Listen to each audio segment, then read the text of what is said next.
Welcome back. I am here once more with Blake Meyer. And Colin. And I am Colin. Yeah. And this is the SoCalling 3. And we are about to get started on our top 8.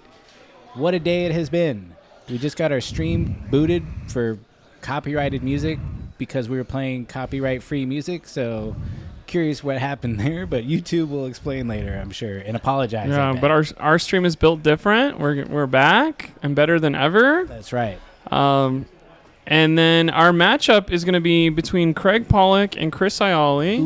People you've seen before in this exact scenario last time around. This was a rematch of our final game last SoCalling. So I'm correct. I believe that's what happened. There's a lot of trash talking back and forth between these two people. Yeah, all they do, look at these guys. They are vicious and they are out for blood. Just look at them smiling faces. You can't be trusted. Here we go. Fist bump. And got some LFG Craigs in the chat already. LFG Craig, indeed. LFG Chris. Let's have a good game, everybody. What LFG means let's for real go, Craig. Looking for group Craig. Oh, I guess that works too. Someone wants to play D&D. This is the 3 versus the 6. Interesting. The top 2 seeds, I think, were Icelander people, which is very interesting. John Zapata was Iceland, I believe. Yeah. Yeah. And then 3 Icelanders. Interesting. A couple Briars and a Bravo hanging around. That is not what I thought was going to happen. There's not a single Phi. How does that make any sense? Sometimes Phi not good, I guess. I don't know. I feel like in Southern California, Phi has not performed very well, but it seems like he's performed pretty well everywhere else. I guess it's because we showed up with 11 Guardians today, and that's just not how that works for him. That probably didn't help him, and also Craig came here to pummel Phi, so... Right. I believe Craig we saw earlier today in the same matchup, not against Chris, but it was against Briar, right? Mm-hmm. And he just pushed damage to face, right? Oh, wait, no. No, he beat a ninja. He beat that was Ninja. Ninja. Yeah. But it's the same thought process of... It's interesting because he's blocking with the Command and Conquer instead of maybe letting some damage go through an arsenal card to immediately get it pummeled later.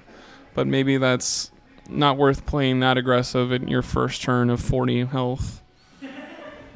Yeah, I think that would be pretty aggressive to start leaking damage when you don't really have to, hoping to see a pummel that quickly. So, not sure. Craig did tell Chris earlier that he was taking out 2 of his yellow pummels, but we believe that might have been Craig doing a little bit of a mind games against good boy Chris Iali. Right.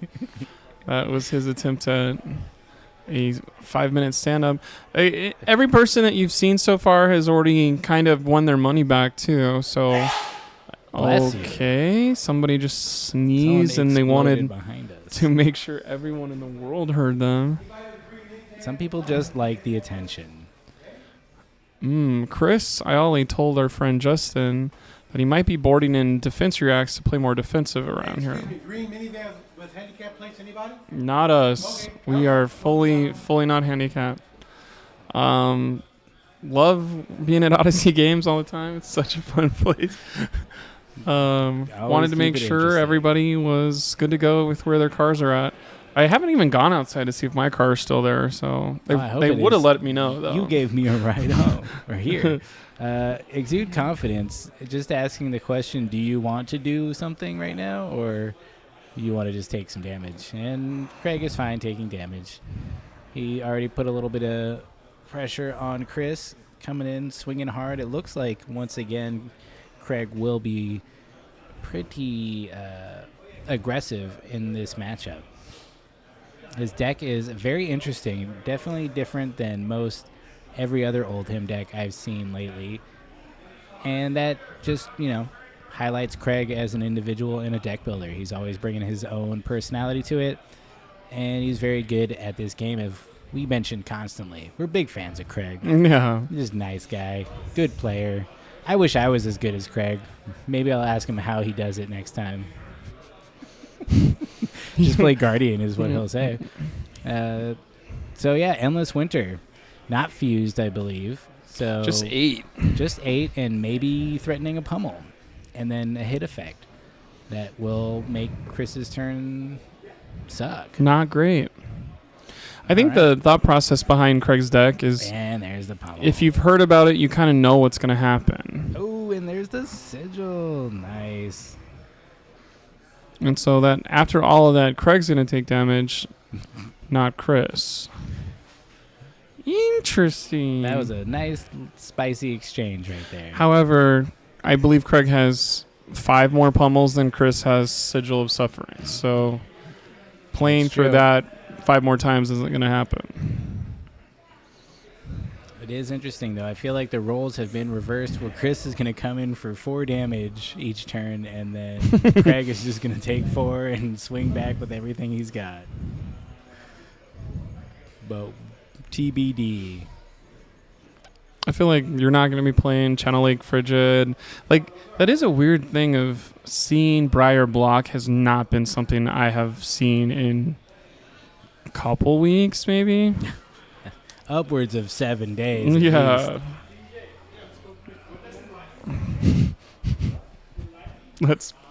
Let's for real go, Craig. Sheesh. It's funny because both of these people know each other really well. They probably played in literally 17 different game stores all around LA. They were probably both like, oh, you're in France? Great. I guess we'll pretend we'll be friends in France. We're going to be pretending we're friends in Worlds in a couple weeks.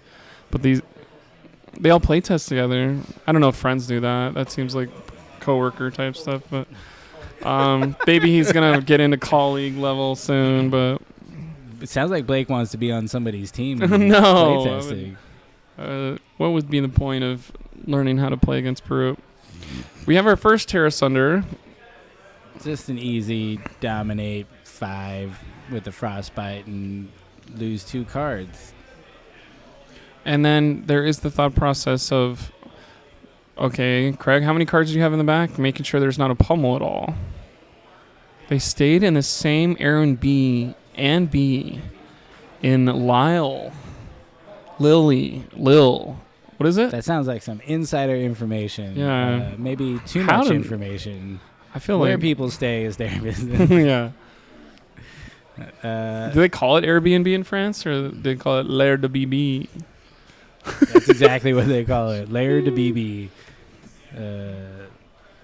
Shout out to France. Yeah, I have never seen an early game against Briar go this quick, this slow. This slow. I was going to say, what do you mean quick? We're at 35, 37, and we're seeing nothing but blocks here. Oh, Spellbound Creeper is getting the block, getting blown up, and Grasp already. Interesting that you would prioritize the block 2 over the 2 block 1s, because you're going to be seeing that breakpoint of 4 again and some more later. Draw a card, turn on my half of my hero power. Somebody literally needs to go get their green car out. Parking lot. This man is crazy right now. Please, someone come to Odyssey and take this green car out of the parking lot. People have been having issues parking all day. All right, Gorganian Tome. Ooh, that's a surge. I feel the surge. He's gonna follow up with an E-Strike. Very nice. It honestly feels like they just flipped turns of like, I'm going to be doing big tall attacks and you're going to be trying to mess with my next hand. So I'm assuming we're going to take the 7. He put a card on the bottom? Yes. Okay. I feel like we're going to take the 7 here and then see what we get. Because we have Go Again right now from the Lightning. Yeah, if he's got a 0 cost with Go Again, this is going to be a nice little turn for Chris here. Getting that Pulverize and another Endless Winter in the block. Pretty good. He's got that extended Art Pulverize. Tunic to command. Very nice.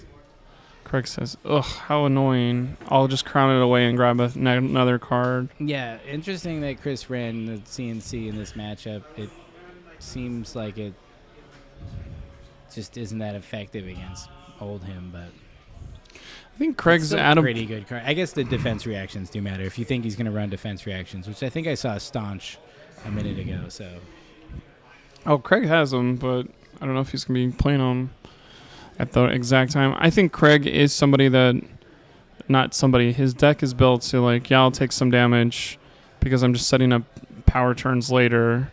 He's not going to get a power turn off here, though. There's Staunch right there. Nope, just coming in for 4, no hit effect.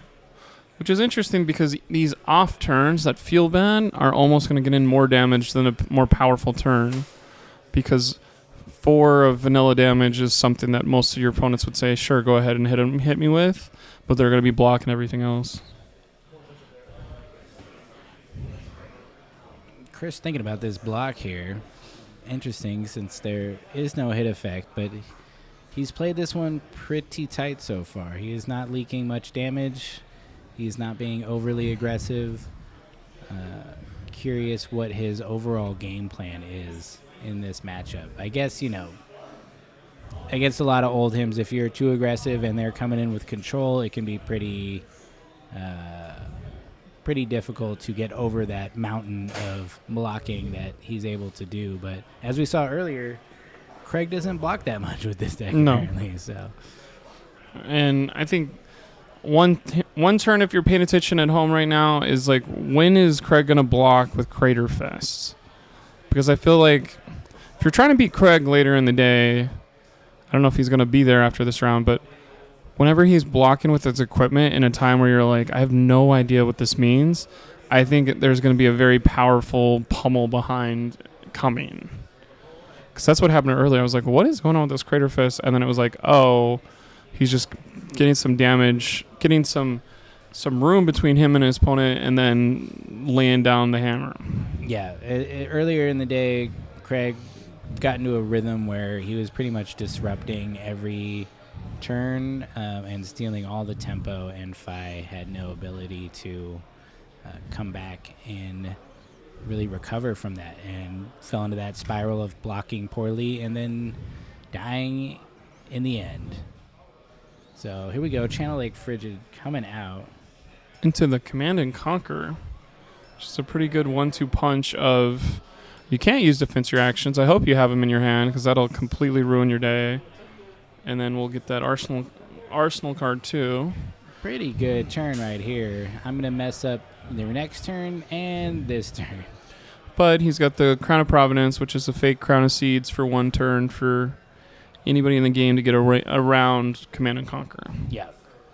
Because honestly, I've been playing Crown of Providence in my deck, and it basically says, oh, you're a Command and Conquer that would absolutely ruin my day. I'll just go ahead and take 4 damage from it. You won't get the effect of taking my card, and I'll grab a card off the top. Until he pummels it. Until it pummels it, then you're just losing that card from hand anyways. So he's got the 6. Does he pummel it? Nope. We got the thumbs up. Block is good. This next turn from Chris is going to be very bad. He's hanging in there, so he's not in a bad spot. He's just not able to do much right now. Craig has a Remembrance. Chris does not. Ooh. So that's a thing that once Reveals a blue for his Rabble. Excuse me. The only yellow card that Chris Alley runs is Tome of Findle, which I haven't seen that in a while. He's got a 1-of. That's interesting. I wonder what matchup that's for. Maybe Phi? Anyways. Heal up. Coming in for a big 2 and a Rune Chant. He's got Go Again and a card in Arsenal, but no resources and Channel Lake Frigid in his face. So this is all we got today. Just three little damage. Is Craig just going to soak it up? Nope. He's going to block that Arcane. Block 1 with his shield. That's just efficiency in general. Pretty good. Pretty good there, Craig. Gotcha. I was like, should he be going down to 30? No. Crown of Seeds, Yeah. Arcane Barrier, That's why he Shield. already had the pitch card in there. Yeah. That is so good. Yeah. I think that's exactly why And he's running the setup he does. he's got a gallon of defense reactions in his hand, Yeah. so he's probably going to pitch 2 of them to Command and Conquer. Is that a Command and Conquer? I think 2 so, yeah. sinks. And I think it's Command. another channel like Frigid. Very interesting. I always appreciate Craig's ability to just, I don't know. It seems like he uses the Guardian equipment, the crown and the shield, everything always really well. He's never like caught out where he's like, oh no, I should have like I needed one more resource to really, use this correctly. And I definitely enjoy watching him play because I feel like I learn a lot when I do it, even though I don't play any of these characters. Right. If you got to sit next to Craig every time you played Flesh and Blood, hopefully Osmosis would help you top 8 at least one thing. Yeah, exactly. That's an interesting card I haven't seen in a Briar list in a while. That's not the Briar list. Explosive growth, is that what it is? Explosive Growth, we got 3 of those in here. Yeah, I've seen more players play that. I think it has an interesting effect. So it seems to be more popular in the kind of more earthy style Briar decks that we see more of these days. So yeah, just a Rune Chant and 2 physical. This is just a very tame Briar. This matchup, Craig being able to really block pretty well as pushing damage and threats and hit effects at Chris, which is, how does he do it, Blake? How does he do it? It is something where, okay, if you're only going to come at me with 2+1, I can block that card. Like, I can block this low amount of damage. Where's the bigger stuff? And I don't know if this is Chris being like, I want to turtle up the whole first part of the game so I can, like, have an explosive turn as soon as I do get a Channel Mount Heroic in my hand. I mean, he's running Channel Mount Heroic, right? He's not doing anything different, right? So he's just waiting for those turns, Yeah, and maybe he will say, yeah, I'll take it, and then go crazy. And of course, it's not Spinal Crush. What is it? Disable? That's disable, right? But the card, it's Command and Conquer, but you put it on the bottom of your deck instead of the discard. I do believe Chris has a Channel Mount Heroic in hand. No, that's a Bramble Spark.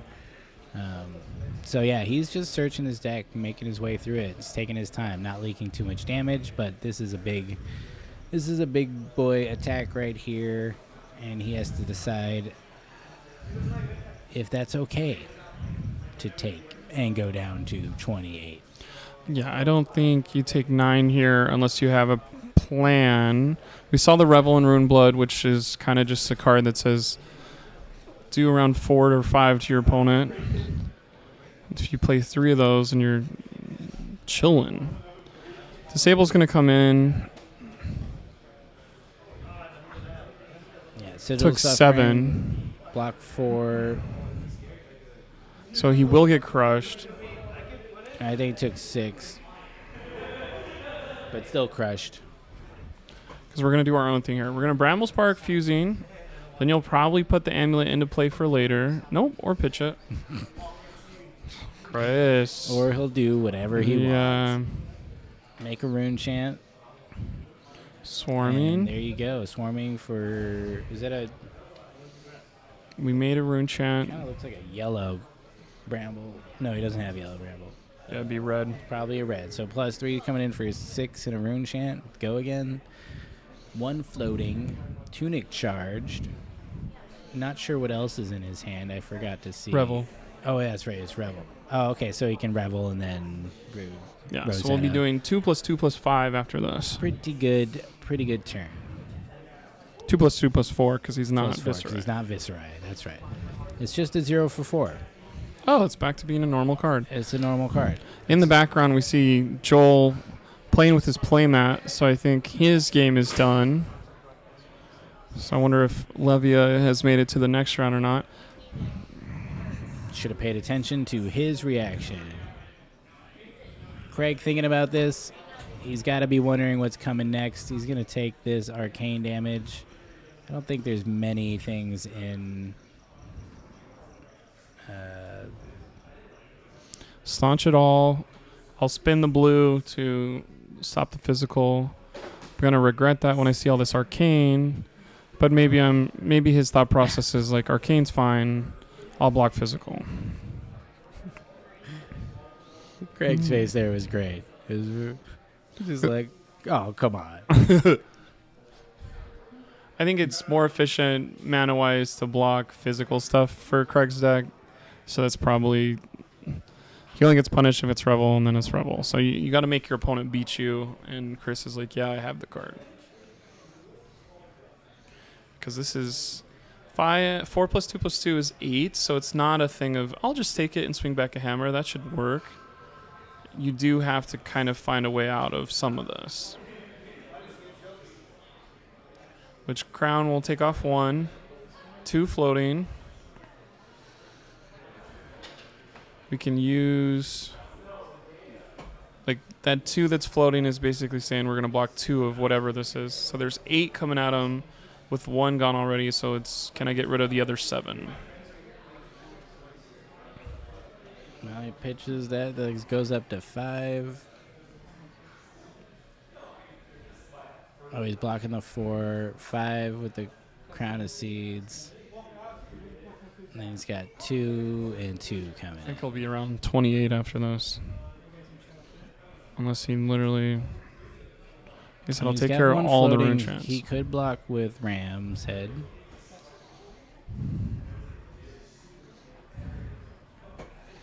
I think he may be trying to sequence in, so the second arcane barrier that he can't block gets blocked by the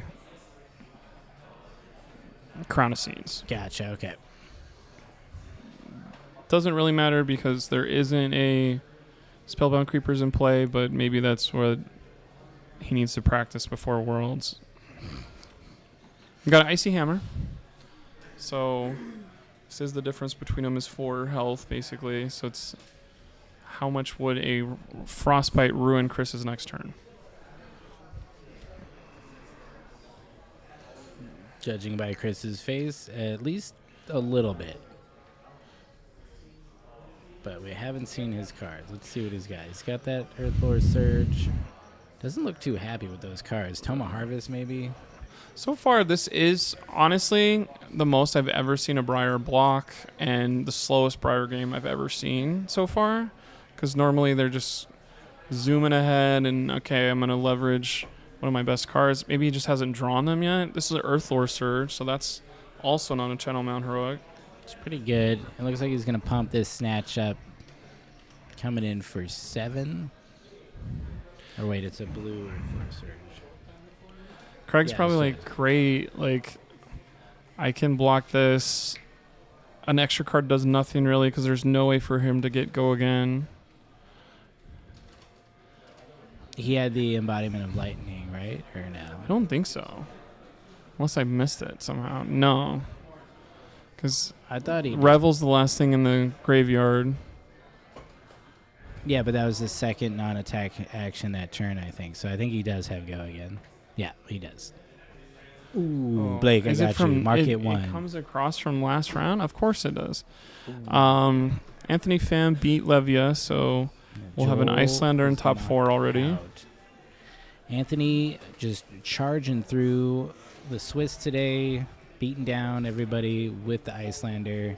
Him and John Zapata both doing very well on their newly acquired Icelander decks. Razor Reflex. I wish. Dude, is there a lunging press? No. Lunging press on... No, we never got to live that dream today. We did see it on the list for somebody, but... Here's a hammer. This is one is a no-brainer. Hello. My name is Craig, and here is a hammer. Yeah. 4 is fine. Go down to 23. This feels more like what I'm used to. Of I'm going to block as much as I can. Here's a hammer. If you don't care about the ice, you'll take it. If there is no ice, you take it. And now I have a clapback turn. Yeah, Chris did really well, just kind of biding his time, not taking too much damage. He got to a point where he could start being more aggressive and forcing Craig to block and give up his hand, allowing Chris the opportunity to do what he wants to do, which is throw a bunch of cards at Craig and at weird breakpoints and make Craig do a bunch of blocking math and try not to die. This is Ravenous Rabble with a lightning card off the top, so this is 4 damage. Lightning Surge. I think I would be worried if Craig says no blocks 3 times in a row. That's where I would be like, oh no. Yeah. I'd still have... Do you smell that? 3... It's a pummel. Yeah. Because he's got to dodge 2 more Terra Sunders. There's not a word called Crippling Crush in this deck, though. So that helps. He doesn't even run Oaken Olds. I think that's like the most scandalous thing about this deck is that he is in the top 8 and he doesn't have a single Oaken Old in this deck. That's wild. He's just pummeling people to death all day, which, you know what? I really like that. I'm excited by that. I want to play this deck. It sounds like more fun than most other old him decks. I think the funniest thing about Craigslist, too, is only Craigslist? 8 pummels, because 9 would be too many. Misconnections on Craigslist is Oaken Old, but the pummels are there aplenty. So he didn't block anything except with the shield right now. Oh, here we go. Okay. I spoke too soon. Using a Tunic to block 1 is interesting, but I am not here. Craig is. 2+2, that goes straight through. Wow. We spent so much time above 30 and just blew through the 20s right down to the teens. So what is Craig... What did he save? Because he's got 3 cards and a card in Arsenal. He could... Tell you what, we're about to find out. He could... what's cool about Crown of Seeds is you can do it on your own turn, too. If you're like, I need another card to give me even more pitch to do my expensive stuff. What's he thinking? Ooh, he's thinking Spinal Crush. He's thinking Spinal and not going to pummel it because he doesn't have anything floating. But 9 is tough. I like watching these two guys play. They're both very good, but neither of them take it too seriously. They always seem to have a good time. I heard a rumor that they stayed in the same Airbnb in Lille. Whoa, really? It must be good friends. I like friends. I like when people are I feel friends. like some of my friends are my least favorite people to play in Flesh and Blood because they know how to push my buttons. Maybe there's some button pushing going on here that we're not seeing too, though. The pummels. Chris is a poker player, so he has a good poker face according to our head judge Justin. Our head judge / producer, director extraordinaire. And if by poker face you mean he likes to laugh and chuckle while playing, that's pretty good. He's saying he lost so much money to Chris that he's now rooting for Craig. Interesting. Wow. We see who is not friends anymore. All right. So Chris is trying to figure this out. I feel like he's going to block big because this is a big old spinal crushy crush effect. He's like, that's coming for Chris. Let me see how many pummels are in here. There's only like 2 out of 8. Yeah, he knows there's a bunch of pummels. Okay, he took out the yellow ones. That was a did lie. He, though? Did he take them out, though? It's always fun when you lie about that stuff and then it doesn't come up in your pitch thing, and you're like... Yeah, you never see them anyways. And that's another side effect of Crown of Seeds is, like, you can completely lie, like, joke with your opponent and be like, oh, I took those out, and they'll never see your card because you can Crown of Seeds them away, where everybody else has to either show them when they play or show them when they pitch. Mm-hmm. Crown of Seeds is sneaky like that. Chris using his own Crown of Providence to get around that crush effect, dodging another big attack there, only leaking a little bit of damage. But still, these 2 and 3 card hands are not doing him a lot of favors, as he doesn't present the same kind of hit effects that Craig just does every single turn for the most part. Yeah, I think one rune chant just isn't going to be enough. Because, okay, sure, I'll pitch a blue and use my equipment to just smother that. Because 1+2 of split damage is not enough. Anything under 6 damage from Chris Iali is just not going to work anymore, because Craig is just working towards the better attacks with more hit effects that are coming up. He may have been playing around an ice react there, making sure he had the one resource floating. No, that wouldn't have mattered because he would have had 2 cards. I don't know. He's just, chipping that damage in. Does Craig want to pay for the rune chant or not? I feel like he will. I think I got that pummel now. Craig's got the pummel, so he might just be looking at taking damage, or he's going to pitch that pummel and just defy everything I say. Don't defy me, Craig. Do what I think is going to happen. I think Craig has an interesting deck too, when it's there is some very solid math behind it of maybe there's a decision of if I'm more than 5 ahead of my opponent or more than 5 behind, do this, some flowchart stuff of the math is so solid of me getting cards out of my opponent's hand and doing damage to them that as long as I stay a certain point within them, I'll come out positive. You think he's got spreadsheets that lay out? There's something, not maybe specifically that he's done, but that's kind of how his brain is working with this type of deck. Mm-hmm. And it makes sense that maybe it's a little bit harder against Iyslander because Iyslander can do more things, and that's his loss in Swiss was that.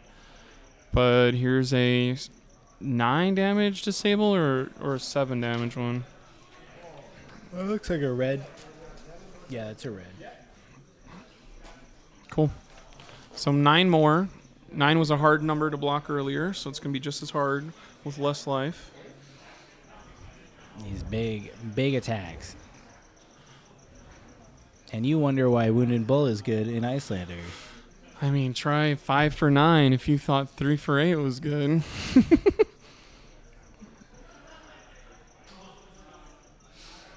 Plus, we got a whole bunch of people drafting Uprising to get another round of practice in before the end of the Worlds in 2 weeks. Is that what it is? Is that why they call it Worlds? The end of the World's Championship. The world will end and cease to exist after the first Flesh and Blood Championship held in San Jose, California, the weekend of November 4th. Be there or be somewhere with your loved ones. And it's got his channel in there. That's rough. That's the first channel Chris has shown face up that I've seen. Craig's great. Show me that channel again. I want to see it. So he must really love this Arsenal card, which I'm wondering. There's almost a turn where you need to block out and maybe pitch a blue earth card to channel. This is not great. Just on its own? No. I feel like that's the worst thing you could do, because then you have to just take a bunch of damage. Yeah. Anyway. What's crazy is he pitched 1 to swing for 2 when he could just put the 0 cost attack to do 4 damage. So that was kind of interesting of what's going on here. Another Spinal, 3 turns in a row with 9 damage. Just threatening. If we're keeping track, he's threatened lots of damage, is what they say. Craig is down to 12, though. So Chris, while being continuously threatened with these large attacks, has not leaked too much life. And if he can just find a window, I think he's going to put a bit of pressure back on Craig. But whether or not he finds that window is the big question here, because Craig's deck has a lot of just big old attacks in it. So, speaking of big old attacks, there's Evan going to look at what's going on. And the pummel comes in and the sigil comes out. This is just a repeat of what we happened last time. Chris just not worried about it, dealing his little bit of damage. Back at Craig. Very interesting. Because that's got to feel bad when you're Craig of, I just did a whole bunch of damage presented to everyone else. My opponent guessed right and blocked a whole bunch. Got a damage on me, and I only did 2 damage to them, and they're not going to get rid of any cards from their hand because there are no cards left. Yeah. That is pretty rough. By the way, another top 8 match just finished. So John Zapata goes down versus Adrian. Ooh, So wow. Bravo has beat Icelander. That is unexpected. John went undefeated on the day, I think, right? This is 4 in a row now. Yeah, John was there 6-0. Wait, goes is this a 4th Spinal Crush? 9 No, damage? Can't be another 4 turns in a row. He's cracked. Out of his mind. He's playing unbelievable. Adam's got to really see if this is really happening. Is that your 8th Spinal Crush? How does Chris feel about it? He's leaning is back. bored with seeing the same damage. That was over and weird. over That again. looked like somebody sitting on a subway or something. Just why? Why is he doing this to me? I don't understand. How can he do it so many times in a row? It is really just... It's got to hurt. I feel like he's just going to have to block this out again. Right. And keep hoping. Mega Monk says, why even think about it? Just block, baby. I mean, that kind of seems like what you have to do here. You're chipping damage in against Craig. You're still at a healthy life lead. I think you don't need to worry so much. He's got one more sigil, so at least he's got one more sneak attack. But the 1-for-2 attack is not going to do a lot. Although if Craig keeps taking it, it's really going to become a problem. I think this is another perfect use of Spinal Crush, whether Craig planned it or not, of like one of these 9 damages attack, Chris was just going to be like, take it and I'm going to try and kill you. But this is exactly the one that he can't do that with. Of if I take this damage and turn off all my go-agains, my turn will immediately end the first time I present 1 card, when that's not how Briar works at all. It is not. She likes to play the cards. If you were Spinal Crushing another Guardian, they'd be like, great, I'm going to do my 1 attack per turn and pummel it, and it does not affect me whatsoever. Yeah.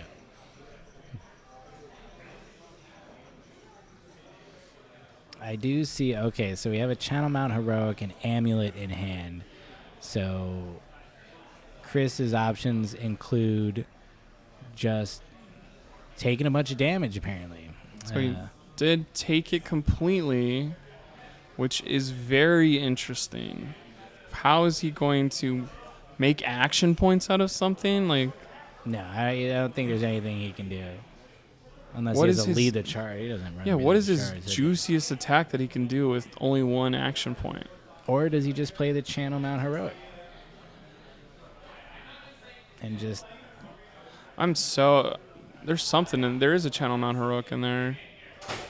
Yeah, I know. That's why I said that. And there it is. Jeez, there it is. He's just going to do it. Let's put it out there. Let's set up our next turn. Unfortunately, Craig has his whole hand. Loving that. Craig to just said, be like, yeah, thank you. Let me... Craig said, I've been waiting for this for introduce 27 minutes. To pain. What does Craig's shirt say? Defend what? I don't know, but it's got a hammer on it, so that's pretty appropriate. Crazy. Ooh, Winner's Bite. That is not what he wants to see. Pay 1 or discard a card. That is not what he wants to see when he's trying to hold on to his hand. He's got only his tunic left to block. I'm not sure what's in his arsenal. It's been in there for a while, right? On Chris's side. And he doesn't have anything crazy like an unmovable hanging around, right? No, I wouldn't 3 think so. Sigil of Sufferings. That's all we're doing for defense reactions here.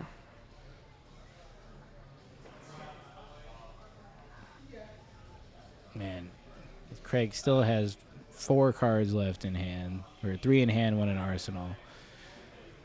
And his first question is, give me a card. It's not even a question. It's just a demand. Give me a card. Any card. I don't care. It's interesting on the graveyard searches in moments like this where I'm like, what are you thinking is going to come up? Maybe that is you've got a draw card that you're looking to draw into other, so you're doing math in your head that much. Ooh, pitching that Force of Nature. He also has another channel in hand, I think. And is there a sigil in there too? I can't tell. He flips too fast. Choke Slam. This is only 8, so it's off turn for Craig. Choke Slam is you can't pitch 0 cards? Or no. Your attacks can't gain. Oh, they can't gain power? Oof. Which really sucks. That is Channel Mount Heroic Tech right there. I love how many crush effects are just really poignant in different matchups. Right. Guardian is an interesting class. I should probably play it more. We got 2 floating and a card in the back. What could that card be in the back? On Craig's side? Yeah. Le Pommel? Le Pommel. Le Pomme? Pomme de terre. Chris lost last time to a pummel in a situation like this. Our person who's telling us stuff for stream really doesn't like Chris Ioli.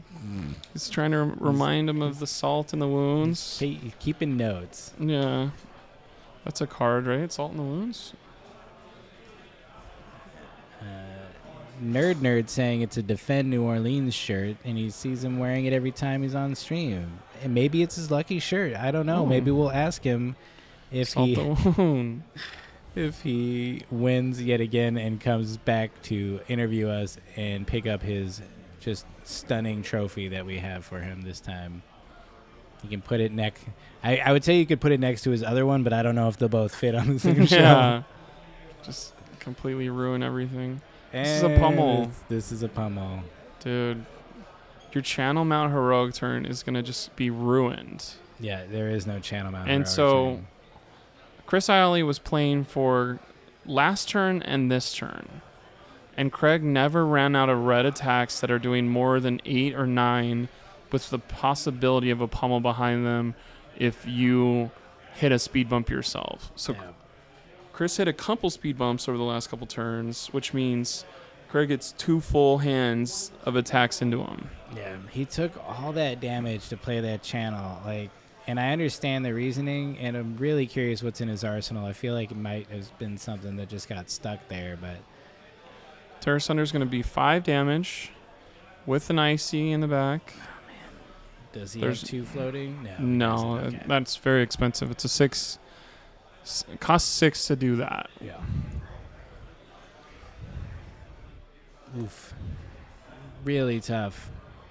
Chris is just getting punished pretty hard here. But 5 is going to be good enough unless he has the 3+1. He doesn't.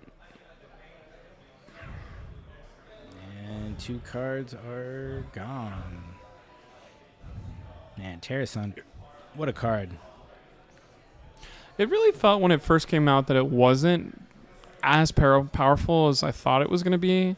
But it is one of those, pitch that in the first round, and when it comes back around round 2, it's just game-breaking. Yeah. The fact that it's just a straight-up hit effect, not a crush effect, is Disgusting. crazy. It's just crazy. Yeah. So Chris making a rune chant. He's got not much going on for him. I think this might be lights out. All he can hope for is that Craig just runs into a bunch of defense reactions.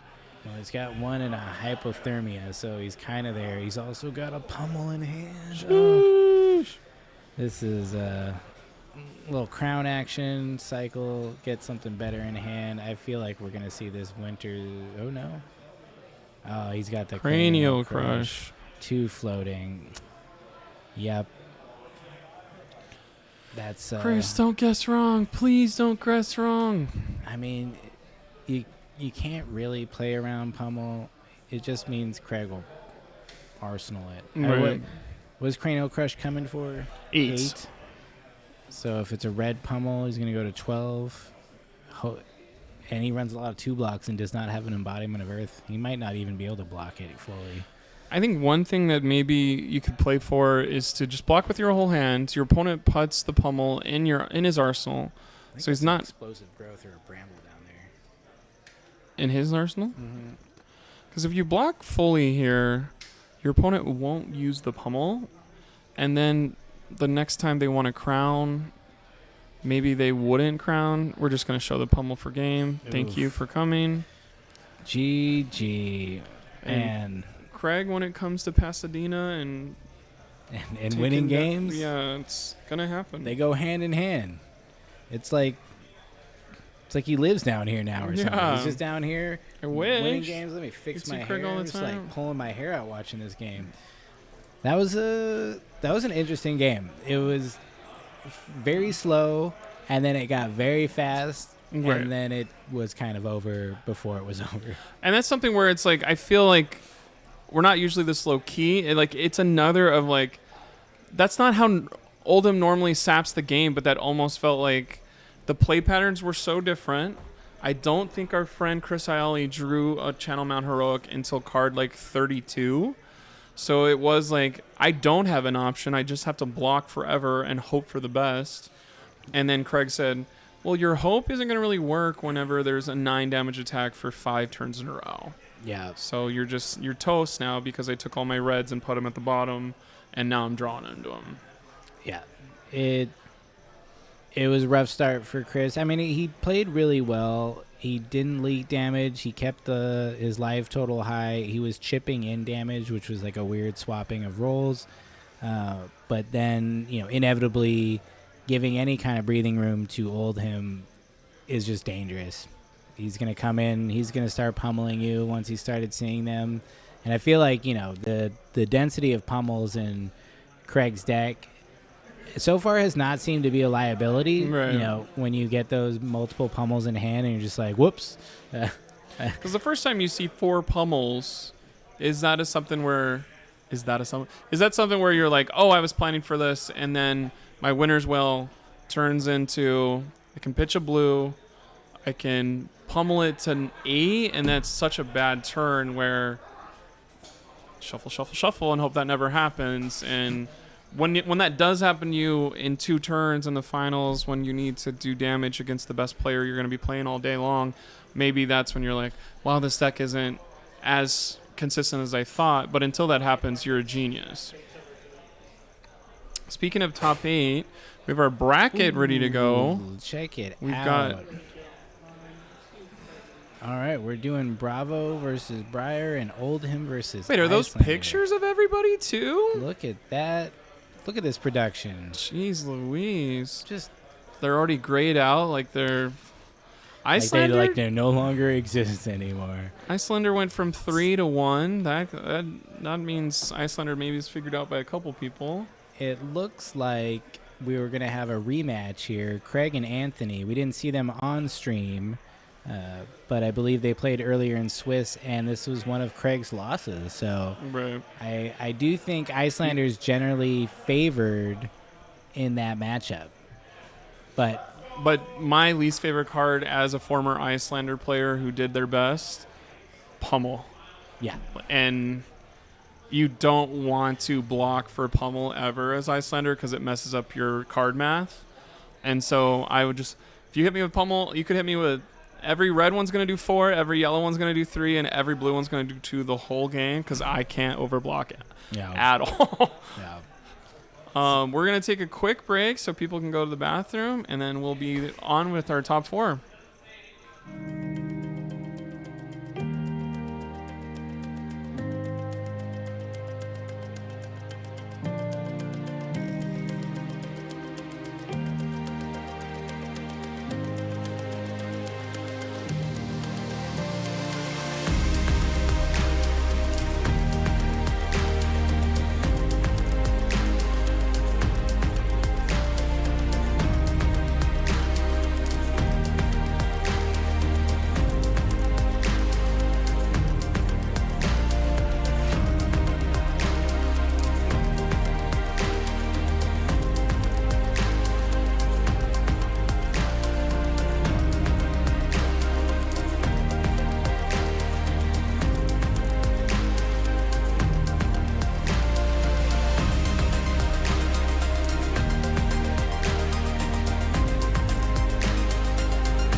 And we are back. Get ready for semifinal action. SoCalling 3, they've been waiting for us because somebody had to pee. This is how fast I went, though. And that's not how fast this match will go because it is iced out. We've got Anthony Pham. I want to make like a handsome Pham some joke. Anthony Handsome Pham and Craig the Scourge Pollock coming in. Gonna be slowing each other down. I'm very interested. I believe Anthony won this match earlier in the day, so let's see if Craig learned anything or if Anthony is just gonna take it home tonight. Of course, this is just semifinals. Our other match, I believe, was Bravo. It's gonna be Breyer versus Bravo. Bravo and Breyer. So we'll see who Adrian comes out there. versus Angel. So Angel made it to semifinals. Hell yeah. Good job, Angel. Angel's their Odyssey every Tuesday kind of player. Some of these people only come here when they need to ruin everybody's lives. So, yeah, all these tourists just show up to just make sure we all lose and remember that we're not as good as they are out here on this side of town. Starting off with the best spell straight in your hand. This is the third time we've seen this. Turn 1 from Icelander is the best spell in their deck when they only got like 3 red spells in their deck. It's interesting. There's just 3. I want to kind of brag about Anthony. I feel like he's very good at this game. Brag. And so it's kind of scary to see him on also, quote unquote, the best deck in the game of like, let me not put any pretense here. Let me learn the best deck because I know that I'm one of the best players.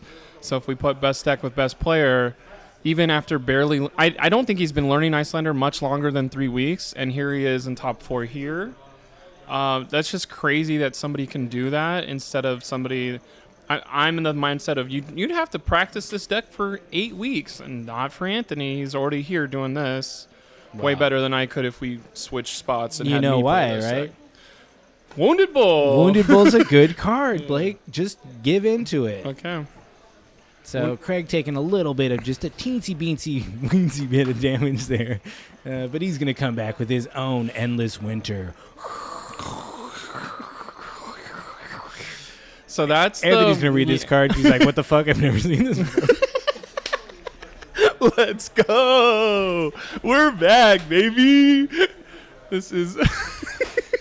so Endless Winter says that if you block it at all, it's going to suck if he Ice Fused. But he didn't Ice Fuse. He doesn't Ice Fuse it all day. So he's just here to hit you hard and have a hit effect that's going to suck as well. Yeah. Oh, I like when he leans forward and his hair shows up. That was kind of interesting. Anthony said, please don't make my turn last longer than 5 seconds. I've already played Wounded Bull from this. I'm already writing down a new health total. What do you want it to be? That was so quick. I mean, he only had the one choice. Right. Do I Wounded Bull or think about it and then Wounded Bull? Interesting. He's got the Crown of Providence in this matchup. I didn't even know they ran Crown of Providence. Crown of Providence is very good sometimes against Oldham. Because I think what isn't fun is when you show up with Cornet Peak and then they just don't ever use their Tunic and are waiting for your Cornet Peak and eliminate the whole bonus you get from there by just using their Tunic counter. Very, very smart move there. I totally get it. Craig said, I'll take the Wounded Bull. I do not care. I have something else called Command and Conquer. You get to flip it over. If it's a blue, who cares? If it's not a blue, he has the Crown of Providence to take it again. But it's going to be a blue spell. That's Aether Hail, so that's cost 1 to do 2 arcane damage. Easy. You don't care about CNC because I'm just going to play this card anyways. It's interesting. I haven't played this exact deck. I used to play it where I had to set up Frost Hexes to kill Oldham. Mm-hmm. I don't know if Anthony wins this game, if it's because there's going to be 2 or 3 Ice Hexes out, or if it is going to just be constant physical pressure mixed with the Arcane in the back. Yeah, I'm not sure if the game plan changes when you're facing down 8 pummel aggressive Oldhim. I imagine you probably still want to prioritize Frost Hexes just because they chip damage throughout the game, but maybe you're not going for the big Ice Eternal combo at the end. Right. Taylor in the chat, shout out to one of the hosts of my own podcast, Attack Action Podcast, says it's so you don't get CNC pummeled with a D-Reactor Ice Eternal in Arsenal in response to the Crown of Providence. That makes very much sense. Both you and him are way better Icelander players than me, so I'm just here to learn. Waning Moon resolving on top of this CNC. I think taking damage, and do we block? We probably block and just Arsenal a card, right? Ooh, blocks with the Frost Hex. Pummel. There you go. I think that Pummel's going to work out for him because we're staving off Icelander from having a whole nother turn. Because Anthony can't do anything on his own turn. He can't Arsenal a card for next time. So it is kind of like, unless I'm going to use my shoes, I can't affect anything you're doing next turn. Which is fantastic when you're starting off with, here's Terra Sunder, what else can I do with this? Yeah, speaking of which. Because if you can Terra Sunder a 7 damage or higher attack, that's a break point that maybe Anthony can't really get to because he doesn't have an Arsenal card. Oh my god. Rouse the Ancients comes out of nowhere. Oh, man. I haven't seen this man play this card that once, 2 times now. We got some music in the background that's going to get copy strike if I don't talk the whole time, but just know that it's dreams. Here's the Seek Below. That's only going to block 4 of the 7. God, I hope this music in the background doesn't get booted off stream again. I mean, just make sure we keep talking. It's a good way to end this thing. We haven't had a fire alarm yet, so this is the second best thing we could do. That's right, Taylor. It is our podcast. I'm sorry. I've been here all day. My words are barely working. Ooh. And here we go. Rouse into Tear into Winter's Wail. What a turn. 12 How damage does he have total. so many cards? Because one of them gets to be an Arsenal card because there wasn't pressure. You knew that, though. We're gonna block this with the 5. I think it's interesting of kind of a must block here, even though it doesn't kind of feel like it, because he's not gonna must block it. He's gonna take it and lose 2 cards and only really get an Arsenal, which feels very bad here. That's rough. Yeah, shout outs to Adam yawning in the background with the battle. I think everyone's tired. Everyone's been here since 4 a.m. getting set up with this. We were, we're just moving into fall here in Los Angeles, so it's kind of cloudy. It's still like 75 to 80 degrees, but it feels like it should be cold. So we're all just kind of bundling up and getting a little low energy, but Anthony just immediately arsenals and passes. That was obviously the only thing he could do, but that makes him back online with having a blue card because he got to choose. It wasn't a crippling crush that maybe sets him off of something bad. And just a big old glacial footsteps. Craig with the relentless assault of just damage coming at your face. I think this one's blue too, right? I think it is. 8 damage. It's interesting that even the blue ones are going to be gross enough where your opponent's like, what? I have to block with 3 cards? I don't have 3 cards to block with.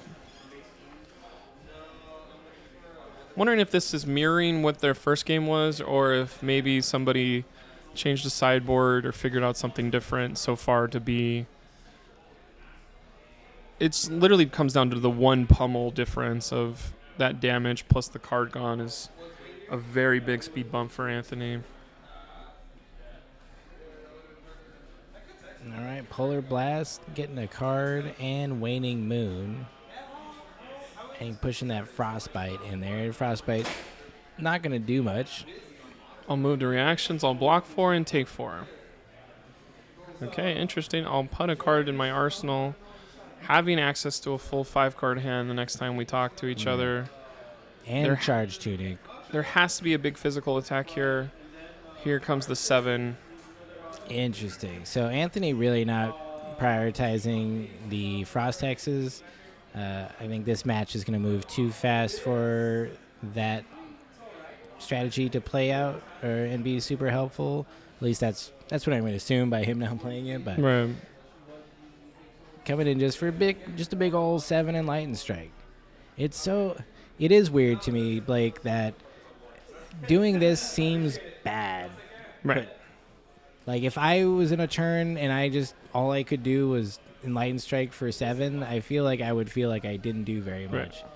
But And in this deck, it seems like that's exactly what you want to do. And I think what you're thinking of as an Icelander player is just pretending that these are spells with different rules of if I said put a card underneath, like if Craig takes any of this damage, if Craig says I'll take all 7, I'm not really too worried about, pretend that's a put a card on the bottom of your deck, do a 7 damage arcane spell and your opponent just isn't blocking. Like think of everything as spells, and all of this makes a little bit more fluid sense and a little bit more like, oh, I can't ever hit that damage with arcane, but a 7 damage spell for nothing, if my opponent takes all of it, it's just another spell but with different words on it. That's true. That is true. And I think maybe I've played too many aggro decks where doing something like this just feels bad because they just come back for like 20 damage on the next turn. I just seem to always get matched up to the Fies at our armories. Oh my goodness, they're everywhere. Every single week, it's just Fies. I think what's interesting is there's 15 different decks you can play in this game. 15 different heroes, 15, 16 or whatever. I feel like I play all the same heroes that have the same bad matchups against the aggro, and it's like, oh my gosh. It's like you have a type or something. Yeah. Like, I feel you. I'm also attracted to decks that struggle into certain matchups. I also like decks that are overly complicated, so it makes my life harder. So Craig really thinking about this one. There he is. He knows. Yeah, how'd you know? Anthony, are you trying to razor reflex me right here? Like, do you want to get go again? I don't know. That would be pretty baller. But Tunic, that would razor, make no reflex. sense in an Icelander deck. I forgot he was playing Icelander for a second since we're just looking at an Enlightened Strike for 3+ minutes. Anthony feeling cool, calm, and collected. Always got the fresh cut on the hair. Shout out to Anthony. Blue polo looking handsome great. Anthony Phantom. He always wears a polo to match his hero. Does he? Start the legend today, yeah. What a legend. Just always got that colorway match going, which I appreciate, It's interesting. Craig's telling him everything he's thinking. He's like, let me tell you a story about he's going, a girl I knew named Icelander. He's going, Anthony, didn't you have a cold full at Icelander at one point? What happened to it? And Anthony's like, yeah, I sold it to Blake because I didn't play this hero 3 months ago because nobody had broken it open Oh, yet. you have a cold? Nice. Thanks, Anthony. Thanks, Anthony, for winning tournaments and being nice enough to share the cards. Man, I wonder what that's like. Winning tournaments. Winning so many tournaments that you don't want to keep it as a trophy because you love it so much. I would never share the SoCalling 3 trophy, though. That's priceless. I mean, it'd be hard to transfer just because of the size of it. No. You might have to call in some specialty movers to do it. So, not sure. Did he take... No, he's just looking around. He touched his pen. He said... All right, he's going to block. And we get a block. Endless Winter. Okay, taking 4. Whew. I do think 4 is different than 7. Like, it is worth thinking. Like, yes, 4 is different than 7. Yeah, it's about 3 different than 7, I would say, ish. Stay around them in health is smarter than going way underneath them. Because, once again, Anthony gets to take an extra turn. And if I miss it this turn, it's going to be awful. I'm not going to miss this there. Oof. Rouse with the 1-card activation from Pulverize. That is disgusting. Tasty. Disgustingly tasty. Hopefully that's a blue in the back, and then he can get a winner's will after this as well. But if he does present that, Anthony will know exactly what he has in his hand for if he wants to go for some arcane damage pressure. Very interesting. Looks like Anthony's got a bunch of his attack actions in hand. Oh, he does have Brothers in Arm. He'll be able to use his tunic to pump this up to 4. Take 3. Pretty nice. Macho Grande, normal hammer. Pulverize and Arsenal. Took it immediately. Now's where we are.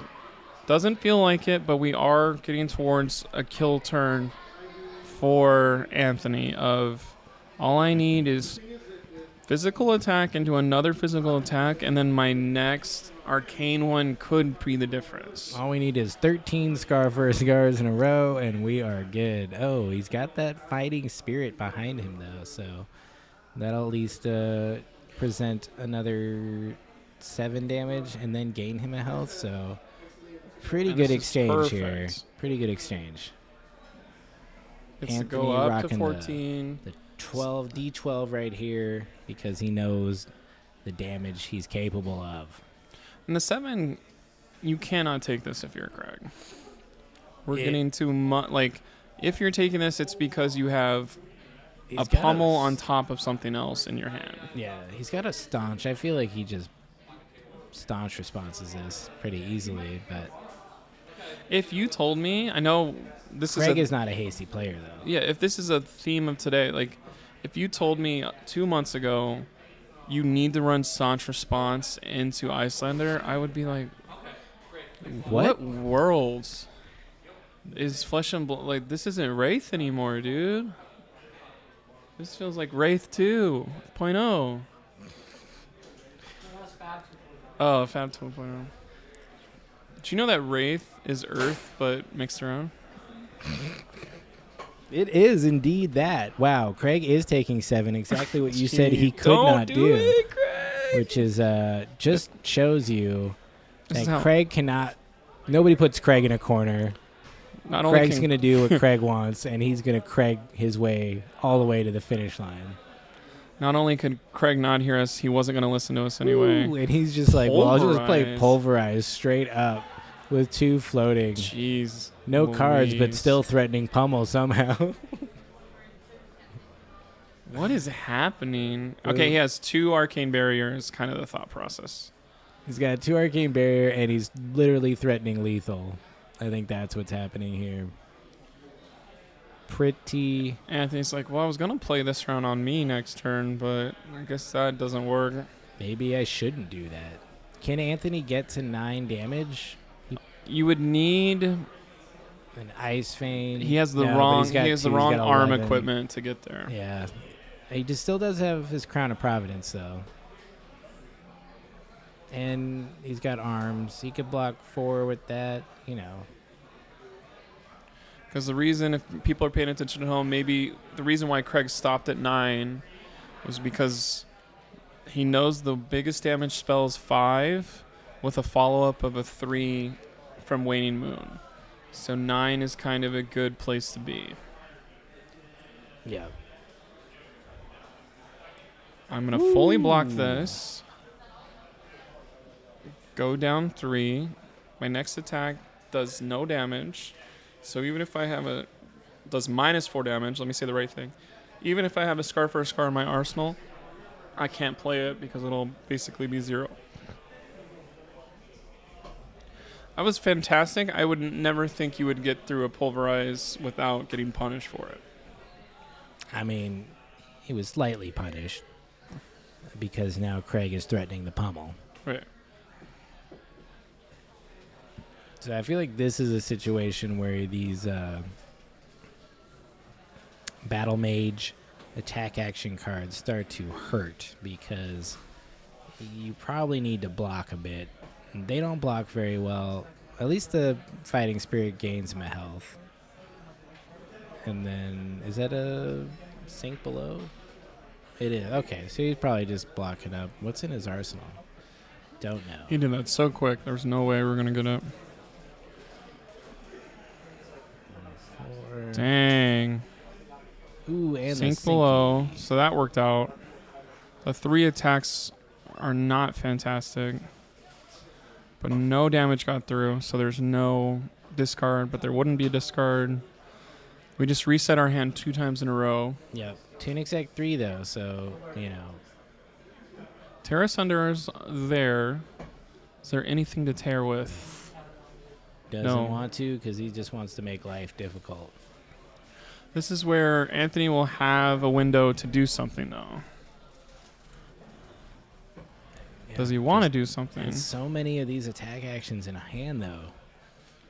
And this, much like you said earlier, this is kind of where the battle attack actions come to bite you at the very end because you don't have the arcane pressure out of nowhere. Because you have to wait for you only have 3 spells. One of them was your card you played in the very beginning. One of them's coming around again, but you haven't set up amulets. You haven't set up insidious chills. All your normal tools aren't really available to you because we were going down together and getting there, but the last damage is becoming very, very much so hard, and it's harder with the lake. Let me stop talking. Very much the harder and harder with lake. Yeah. Lake is hard, and that is why we stay away from lake. But not Blake. Because you could respond to this if you had a spell, but if you don't have a spell, your turn's about to get 3 times worse. Yeah. So there's a spell. Well, it's something. Cold Snap.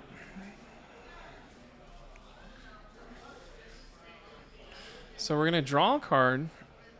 So he's going to be able to turn on the waning moon.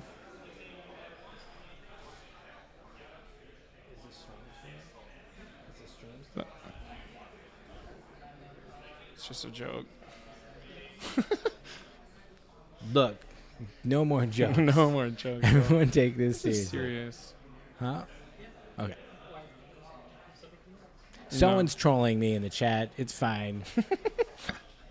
Look, we just want to make sure our stream's still working. YouTube is being a little testy. He's talking about phrasing from Archer. You've seen Archer? Indeed, I have. Phrasing. Sheesh. We're looking at the same thing of Cold Snap. Is he going to Waning Moon? All of this costs more unless he does it right now. So Craig is frozen in place while Anthony decides if he wants to Waning Moon. What else would he be using this 2-pitch for? Maybe a Brothers in Arms in hand makes that an actual decision that makes sense. Unless the Brothers in Arms is a replacement effect and isn't affected by the Channel Lake Frigid anyway, which I think that's kind of true. They're just having a blast talking about it, though, too. Craig should have 1 floating, right? Or did he pitch a second card? Pitched a blue to play Tunic, or Lord. Pitched a blue to play Channel Lake, but did he use a Tunic first? That wouldn't make sense, maybe. Because I remember we said he has Tunic live recently. But how recently? Yeah. All right, so Waning Moon coming in. Waning Moon first.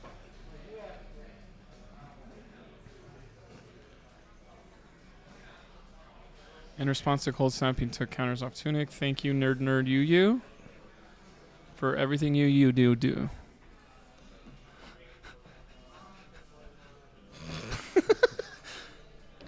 All right, so we're under 10 health. We're waiting for our players to touch cards again. Channel Link isn't going to be strong enough to keep Anthony out forever because he's going to have enough. Like, there needs to be a big attack after this. If it's just a Winter's Wail for 4, I'm not excited about it.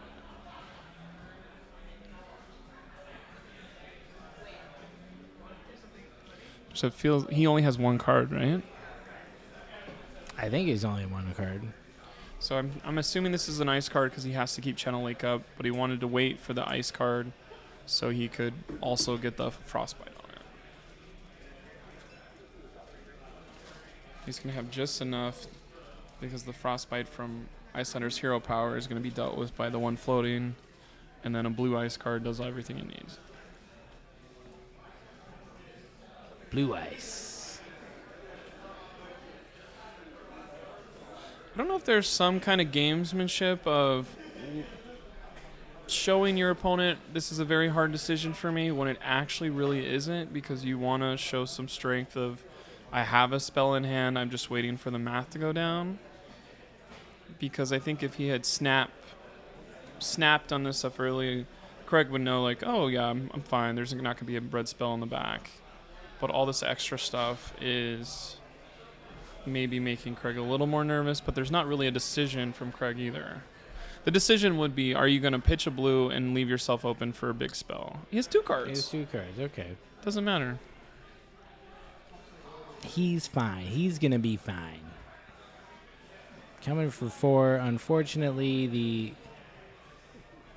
does the ability with Brothers in Arms get taxed by Channel Lake Fridge? I don't think so. I think it's pay 1 extra, not activate this card. Oh, but he also doesn't care and just takes the damage anyways. Right. Draw 4, pass to Anthony. Anthony looking for an attack. This is going to be 7. Then he's hoping the card in his hand is the Arsenal card that will be blue, so he can do Waning Moon next turn. But he's hoping to draw one of his 3 copies of Aether Ice Vein red. Because as soon as he does that, the game will be over. Because of how the play pattern works in this deck, it almost makes it impossible for Craig to block everything appropriately. Craig's hoping that the lake helps him out of making the math too hard. Maybe Anthony draws too many reds, so he can't pay for everything that he needs to do.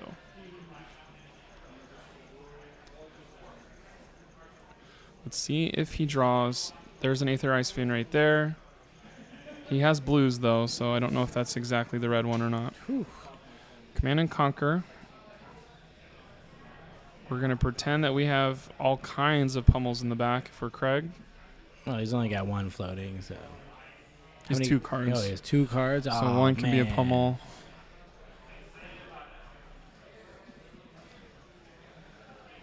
Also, It could be 2 blue. I said he only has spot. 3 red spells, but when it comes to math, the Angry Professor card from earlier, remember that one? Emeritus Scolding, Emeritus also Scolding. known as Angry Professor. That basically counts as a red spell on your opponent's turn. So that is a kill turn, kind of ready to go. What did He he just- put in Arsenal? I do not know what that Arsenal card is. Sheesh. It's just, if the lake is not there, this is a snap like, okay, thanks for everything, you're dead already. So the lake is very important here. Yeah. And if he pummels it and keeps the lake out for another turn, would be pretty devastating right here. I don't think there's another turn here. I think it's Anthony figures out all this math and realizes he has it. There's a Aether Hail Blue. That's going to be 2 damage, 2 floating, given a Frostbite, which messes with a potential pummel. But pummel won't happen before Arcane happens. Pummel won't. Channel Lake made that cost 2 instead of 1, so it kind of messes up his math.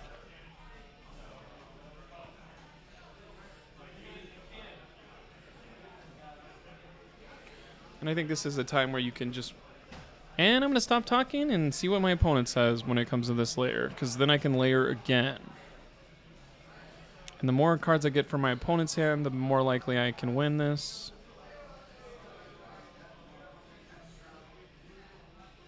Yeah, always waiting for more information is good.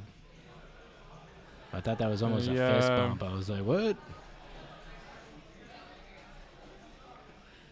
Grandfather of Eternity is feeling the oppressive nature of time grinding against him in the form of an ice witch.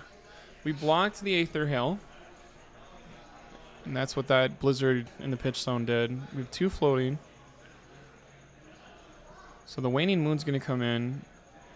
One of the Waning Moon will hit no matter what because we only have 2 AB and the Crown of Seeds is completely turned off. So Craig will go down to 3. It's interesting. I don't know if Anthony, I literally can look down here though. Anthony has Metacarpus Node but doesn't run it in this matchup. If Metacarpus Node existed, I think this game is over very, very much a little bit ago. So I'm wondering if that'll make sense in his mind to bring... Is that the red one or is that 2 blues? It looks like a red one. If it's red, you can rip it. Guess I didn't do the math right. We're blocking out the attack. So the longer this game goes, the more likely Craig loses. Just by the sheer nature of how Arcane Barrier against Waning Moon's going to go. We got an Arsenal and Pass from Anthony, trying to draw a spell without Channel Lake being up. Ooh, another Scolding in hand. Angry Professor, as we like to call it here.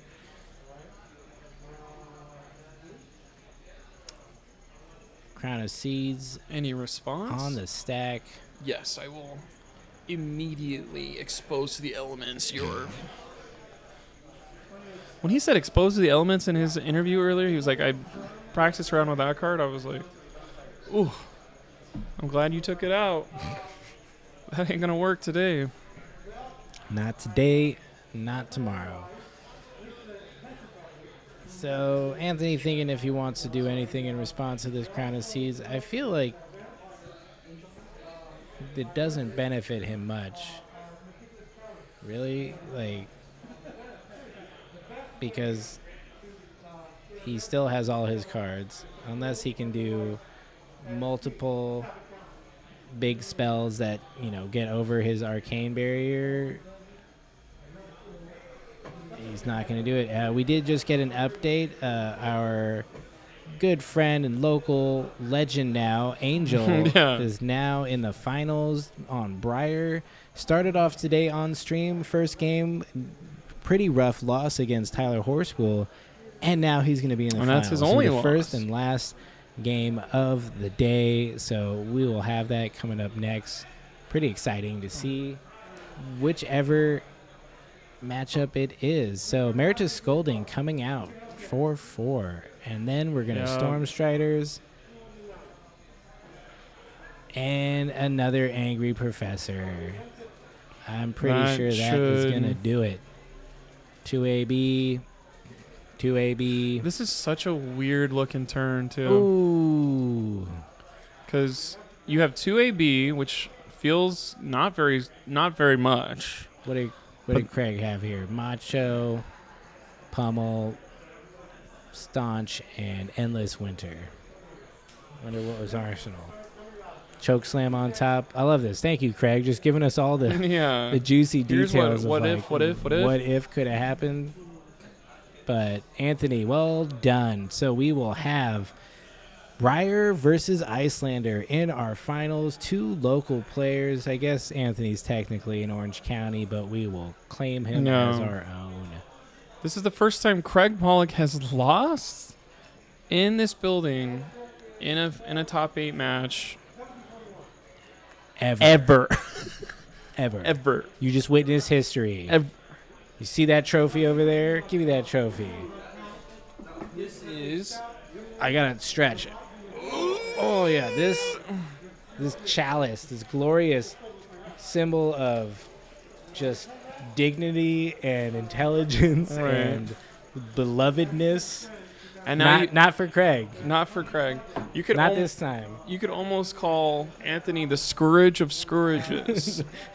The scourge has been scourged. Yeah. I know Boom. he's probably, though, I think... Oh, top 8 brackets updated, so let's go straight over there. Take a look. Angel versus Anthony. Wait, why is Craig's name... No, it's actually real. Craig? Yeah, we just saw that happen. Yeah, it's so crazy. 2 versus 5. So we lost some top seed people. Everybody that was the higher seed in the top lost. Everybody that's in the higher seed in the bottom won. Anthony's holding serve. So Anthony's going to be able to go first, which is super strong. Because as Icelander, I think getting your initial card is so much better than taking a bunch of damage from Briar right away or having Briar get set up at all. Yeah. So I think normally if this was flipped, if it was, oh, Anthony's going to go second, I'd be like, that's really rough. It's going to be hard to get pressure started. But I'm assuming with the ability to choose if you're going to go first or second, Anthony has a good shot of asserting himself right away. Angel's playing out of his mind today, I'm assuming. I mean, sometimes you do that. You go 0-1 and then you just go undefeated. It's Right. It's kind of the thing you need sometimes to get where you're going. This is our metagame breakdown. Just taking a look back across the day, we had no Fies in top 8. No fives. We only had the one Oldhim. We had a Bravo, 2 Icelanders. So Icelander definitely the highest conversion. And then Briar, doing pretty well. 50% conversion into top 8 today. And we'll see if she can take it all the way. Briar. If Briar wins today, how many Living Legend points do we get for SoCalling? I think it's upwards of 1,100. Yeah. She'll I just think we just immediately be literally out. start ripping Rosetta Thorns immediately. Just start tearing them Let's up. do it. Bring your cold foils. We'll burn them. Oh, you can't bring Rosetta Thorn to Worlds? Oh, how awful. You're going to have to play honest cards now? Sheesh. That's right. Shout out to our Levia player, Joel, bringing that 50% conversion to the unlikeliest of heroes. Unfortunately, did not make it into the finals, but we will be right back very shortly with our final game, SoCalling 3. SoCalling 3. 3. SoCalling 3. SoCalling.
And we're back. Blake, I'm just so happy to be here with you. SoCalling 3 in the finals. You and me, once again, we're going to battle it out on stream. Oh, wait, no. We're going to commentate on stream while other better players will be playing. What players will those be? Angel. These players. Anthony. Only A names made it to the finals today. We went in alphabetical order. Apparently. Whoa, that is kind of weird. There's a lot of them. Well, Chris comes before Craig, but anyway, Angel and Anthony are both very strong players. Anthony's more of a person who you've heard about before, but Angel is somebody that we see every Tuesday here at Odyssey Games, and it's somebody where he was playing Levia for 2.5 years, or how long was Levia out? Probably 8 months or so. Like a year, so maybe. He's cut his teeth on Levia and got a little bit tired of losing just because his hero kills himself, and he was like, why don't I play a hero that can high roll anybody in the game, and maybe I'll just draw some Channel Mount Heroics before everybody else does.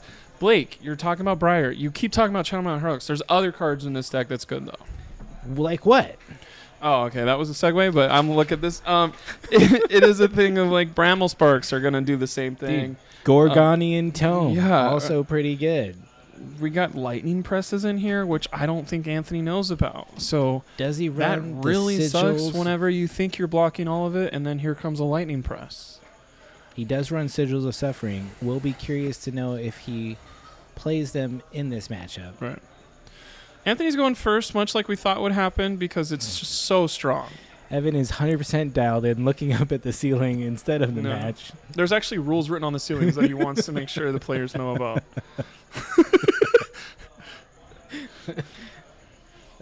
All right, here we go. I believe Anthony is taking the play as the higher seed, even though Angel was in the higher bracket, but this is how things work. Right.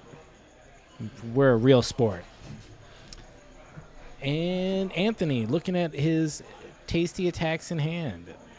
I will say the attack action doesn't really work on turn 1 with Icelander. Like, that's the time where you would kind of want to have an Arcane Barrier.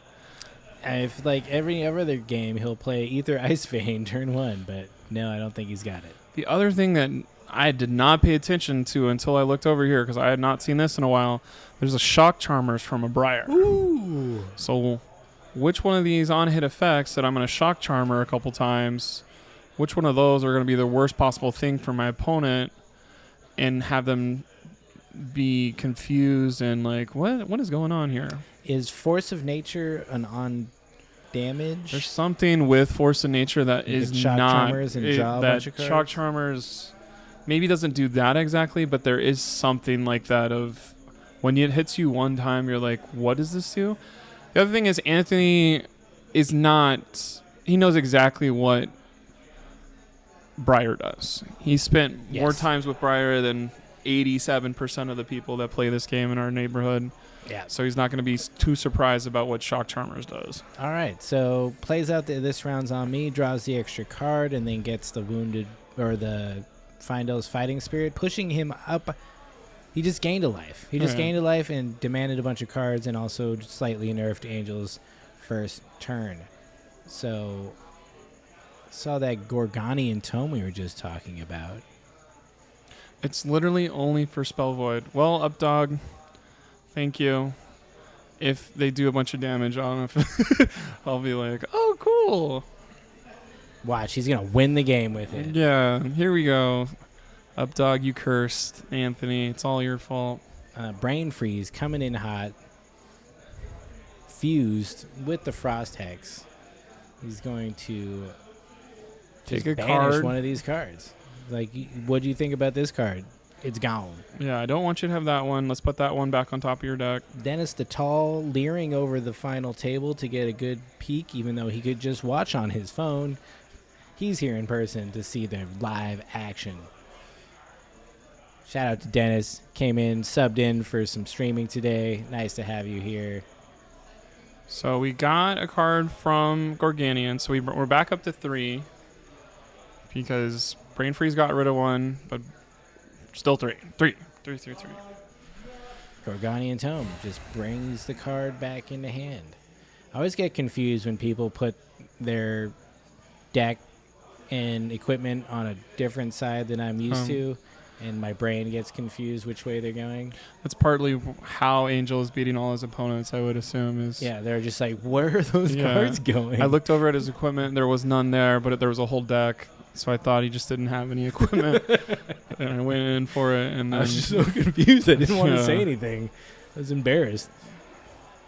So I assume this is coming in for 7. 7 big ones. You want to keep a blue in the back most of the game to do some Arcane Barrier. So as an Icelander player coming in against Briar, what are you trying to do? Is this more of like a chip and kill situation, or are you trying to combo out in any kind of way? I think anytime Icelander's seeing more than 6 damage a turn, you are kind of like, this is the number. I'm trying to have my opponent hit me for 6 every turn, because then I can block with 2 cards, use the card in my arsenal with a card in my hand, and then put another card in my arsenal at the end. So anytime Angel's doing more damage than 6, Anthony's not going to be too happy. So that's kind of what he'll be doing with his attack actions, is to get Angel's hand down so he won't have the ability to do more than 6 damage. But I think there's the thought process of when do both of our players realize it's time to pivot and just relentless pressure of my own instead of like, let me block what you have. I think Angel's smart because he has played against Icelander enough in our meta where he's beaten my Icelander with this deck of Briar before. I haven't never seen him put a Shock Charmer down, so I don't know if he's been even diving in deeper into the matchup, but Angel knows what to do too. So Anthony following up the Scar for Scar with the Cornet's Peak, getting that CNC out of Angel's hand, which is, costs money, so doesn't want to play it anyways. Flips over the Sonata on the Ravenous Rabble. It's funny, I feel like these two decks kind of play similarly now, where they're just like, here, 4, go again. Right. Followed by 8. That's a great card to see if you're Angel. Okay, well, there's an Ice Vein down that's not going to hit me. It's probably blue. That's a blue. And then Exude Confidence. This does seem like a good card against Briar, or against Icelander. Although I think in this version of the deck, it's probably a little less impactful, as he probably has a big attacking arsenal that he's just going to swing at you. And then he's like, okay, I'm pitching for something. What did I pitch for? Waning Moon? Because Angel's at 36 now. He was already at 36. Immediately playing a gain a health card. Findle's Fighting Spirit, is that something you've put in any of your decks yet? Is it way better than everyone thinks? I haven't put it in any single deck other than the Michael Hamilton deck I copied on Fabrary.net. Sheesh. You checked out Fabrary? It's a good site. I am interested. We have somebody else who does the Fabric, I go look at some of that sometimes, and then Fab Database has everything that I'm kind of looking for sometimes too. I don't know if it's like... I like Fabrary for deck building. It's got all the stats and stuff. It's pretty interesting. Integration with Talishar is also nice. But, Fabric is cool. If you're just looking for data, Fabric's a great. Shout out to Fabric.gg and the beautiful developers over there. So... Another thing in this matchup that if you haven't played this matchup that you need to be aware of is every time Angel hits with a physical attack, he's going to get an Embodiment of Earth token that backfires to start off his turn. Because in response to the Embodiment of Earth breaking, Anthony can spell from Arsenal. So it's like, oh, I thought this was Angel's turn. It is. It's just Anthony gets to go first anytime Angel hits him with physical damage. Which has to be frustrating for a Briar player of, I would like to do whatever I want, but apparently I can't until Icelander tells me it's okay. Oh. That's a hit. So we're going to get the... Gets the Scar for a Scar, but then sends that Channel Mount Heroic back into the deck. A little bit unfortunate there, but, he's still got 3 in there, so chances are he'll see them again unless they all go to the bottom. I think if I was Anthony, I would take the Arcane here, so we turn off the Scar for Scar that we were just shown. Yeah. That would be a good move. But it looks like he blocked it. Or maybe it took him from 30 to whatchamacallit. What? Okay, yeah. Scar for Scar, Embodiment Earth, hit again, so we're going to do the same thing next turn that I just described.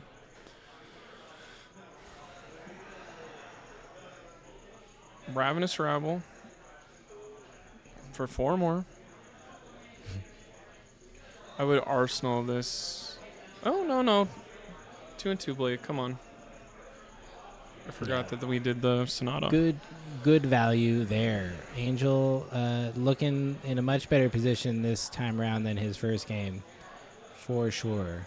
I mean, Anthony probably has a plan of, yep, I've got an 8 damage attack in my hands. So all the stuff that Briar just did, 3 different cards to get to, I can do that with 1 card. Yeah. Especially if Angel doesn't block. Yeah. I mean, it's so interesting to me how well this play pattern works in Icelander's favor, where you pitch, do 7 or 8, Arsenal card, do, 3 to 6 on their turn, and then you do it again. Like, it's just, right. It just kind of swaps in and out. When it lines up nicely, it just really hurts. And then Anthony gets 4 cards to look at and says, well, before you do anything, even after blocking me, of me doing anything I want to do, I'm going to do anything I want to do again on your turn first. Ooh. Here's Hypo. Which is an interesting thing of presenting you have to go tall before you're letting your opponent go wide and then snapping it on them. Yeah, that's a real painful card to see for Angel right now. Is it all Angel go again, or is it just... has the 1 card that gets around it, though. It has go again printed on it. Yes. That's Ravenous Rabble. He sees a red off the top, so that's going to be 4 physical coming at him. Your standard 4 punch in the face from Briar. That's got to feel good of, I got around my opponent trying to mess with me. And that's probably where it comes into Anthony saved that one a little bit. Maybe he plays his hand a little different. I don't know if there is I don't think there's another attack. So it's just giving your opponent a chance to mess up and then punishing him with hypothermia instead of presenting it right away. Mm-hmm. He does. I think he has a Sonata in hand. Angel does, which is interesting that he saw the Bramble on top. Ooh, and he's blocking with the red Ether Ice Vein. So that's a fantastic exchange for Angel's chances of winning this game down the road. So maybe he didn't have a Sonata. I don't know what's in Arsenal now. That breaks at the end of turn. 4. Already broke because he paid for that Rabble, right? I think. Oh, it was the hypothermia. Yeah. Wounded Bull is a pain again. Just here you go, another 8. And if we have 3 Findle's Fighting Spirit Red, 3 Wounded Bull. So that's 6 attacks that he could possibly play with 7 or more damage. Some of them heal himself. Some of them do the 8th point of damage. Yeah. That's 45 damage right there. Yeah. Oh my gosh. Off of 6 cards. Why doesn't this math work anywhere? Yeah, what? Why isn't there just a generic white dude like hero or something? Because, there is. You got that Bravo. what you need. Hey, welcome to Bravo, the generic white. Yeah. All his cards do that anyway. Just have his name be Gene Eric or something and put that LSS stamp on it and get it printed. That is at least 1 attack action he gets to put in his hand. Yeah, not bad, not bad. He's got that nimblism. Probably grab that one. There you go. Grab that swarming. When we play swarming, it's going to... We haven't created a rune chant yet. I feel like, he doesn't have a... Rune chant. Doesn't have grass. Graver, so yeah. He ain't making any rune chance today. So what is he going to have to do? He's going to have to hit, and then that'll give it go again if it hits. Well, he just has to play or Nimblism. do go again with the lightning token. Yeah. Okay. So he's going to play Nimblism, get the embodiment of lightning. Coming in with that snatch. Snatch nice. is perfect. This is a 7 damage card that if it hits will draw a card, which is probably one of the grossest on-hit effects you can have. Ooh, and he has another Sonata in hand. That is curious. I guess he did have a Sonata last turn that came from Arsenal. Nice. I called it. Nice. My eyes are like hawks. 2 hawks flying around. Kaka's for 5. I did not make it. I know. What do you think? I feel like if Angel doesn't see a Mount Heroic soon, this could get a little awkward. I think this is a very, Angel's turning the game right here unless Anthony says, oh, I just have double sync right here. And we're blocking 2 from this, and then you go, how much? Okay, you legit can't get this now. Now he's played the Hypothermia the best way to do it. Yes, you can draw a card. It's not going to matter, though. Yeah, you don't get to play anything else. You don't get to swing 3 cards and nothing to do. Ooh. But we draw the card, and we draw it perfectly where we can put that in Arsenal. Put that channel in Arsenal, block out, and get channel going next turn. He does have all reds in hand right now, though, so that will make playing channel a bit putting difficult. Sonata in Arsenal. Yeah, I think that makes sense. He's going to want to try to Sonata to get some more resources. Oh, he did draw the Weave Earth, though, so I feel like Angel's just going to take some damage here and he just immediately took it. Go to town. He went from 18 to 14, and now this came down. Ground. And He's again, always 8. got it. That, when you said it's 45 damage, I was like, is that math right? I did the math in And my head. that is insane. Yeah, it's pretty good. I mean, I guess if you added up all of Bravo's cards, it would be in some insane number. But, when you say it like that, it just kind of makes sense. Ooh, and he blocks with the Mount Heroic. I guess he blocks for 5. He blocks 4 with the embodiment of Earth. That is okay. All right. I'm going to allow it, Yeah. I think he's got enough in hand that he can still push some damage pretty well, but that's where I fall short on these decks. I'm like, oh, I see my channel Mount Heroic. I must at all costs just play this card and just take a bunch of damage, and then I probably lose that game.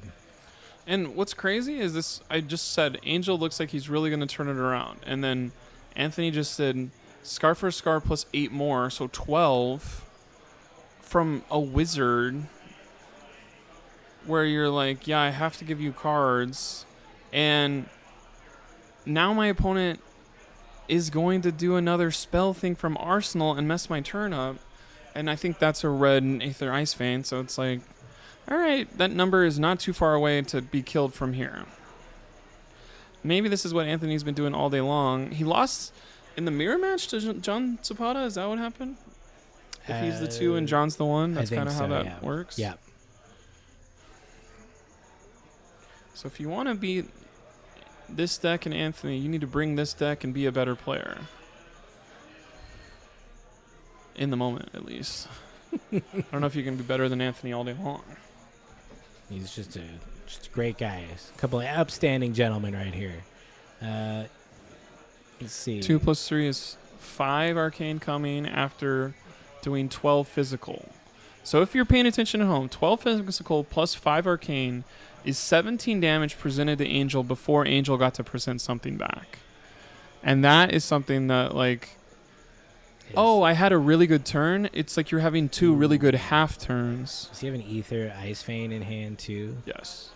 Man. That is hard. And I've probably been ruining people's chances at beating Icelander by playing a crappier version of Icelander into this meta where everybody learns bad habits. But it's not your responsibility to train everyone else how to play against this deck. Right. Oof. That's a whiff. And a whiff on the Sonata. That is And Anthony used to play this deck when I asked him, why not Briar anymore? Tired of whiffing on Sonatas, and I'm tired of waiting for Channel Mount Heroics. Yeah.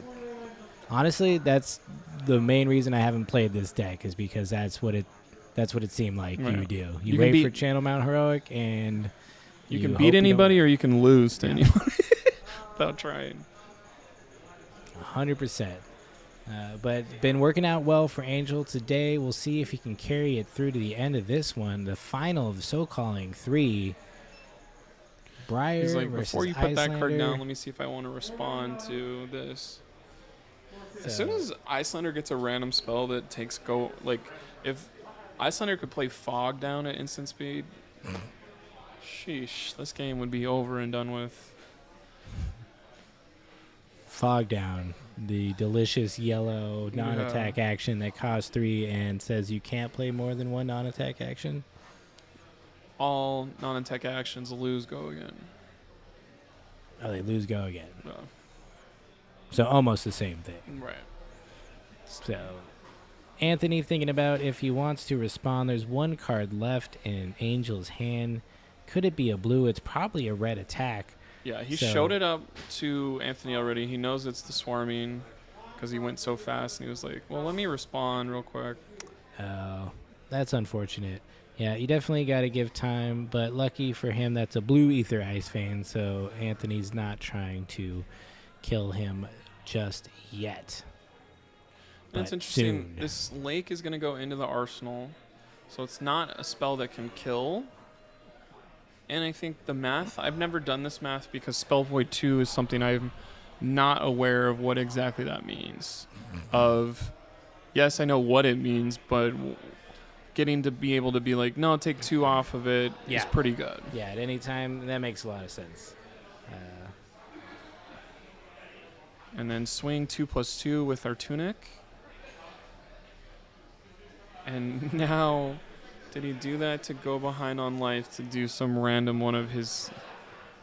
If he had a Scar for Scar right now, I'd just be like, please, Anthony, let me have 1. No, he's going to peek. I think he's going to arsenal that Ice Vein.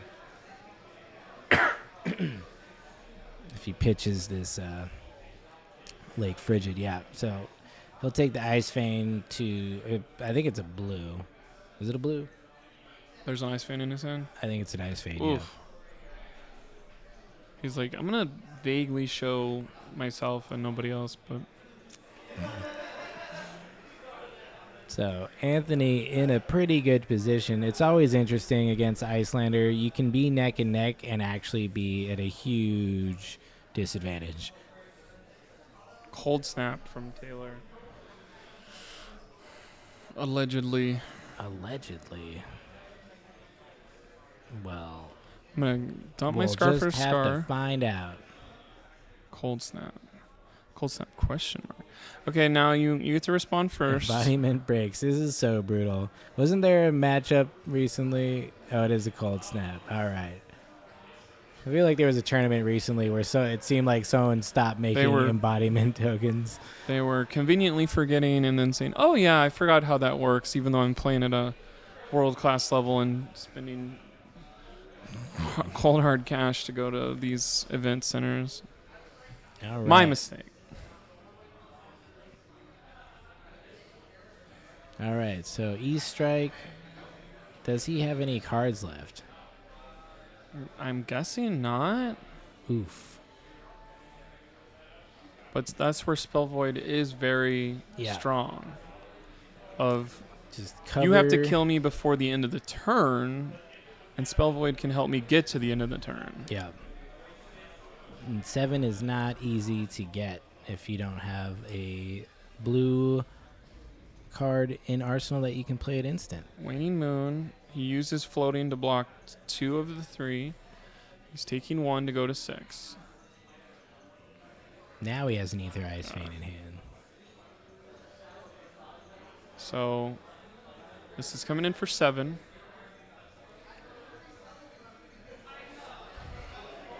Ooh. I don't know. The raw damage of Aether Ice Vein Red is fine. We don't need the you have to fuse it to get rid of a card from your opponent's hand when they don't have any cards in their hand. Mm-hmm. Yeah, for sure. Ether Ice Vein costs 2? 3. It costs 3? Okay. So he's going to block 4, take 3. Cool. Embodiment made, which is a negative thing right now. We get to have an attacking turn from Anthony. Hopefully he saved one of his 6 attacks left. Well, nope, it's spell time. Vein. Nice. Now he's it's going to fuse fusing. it. Yep. Don't draw a bunch of reds. Ooh, he drew 2 Channel Mount Heroics, an Earthlore Surge, and a Force of Nature. Honestly, wow. This is like exactly what Angel wants to see at exactly the wrong time, pretty much. Man. Coming in for 5. He cannot take 5. He does have his Spell Void. It could come in handy. He can... His Crown block is Arcane 1? I mean, 5 plus 2 Arcane, and he can block... Of the 7, he can block 4, plus Spell Void 2 more. So he could get out of here with 5 health, but he would basically be using all of his cards and his Spell Void.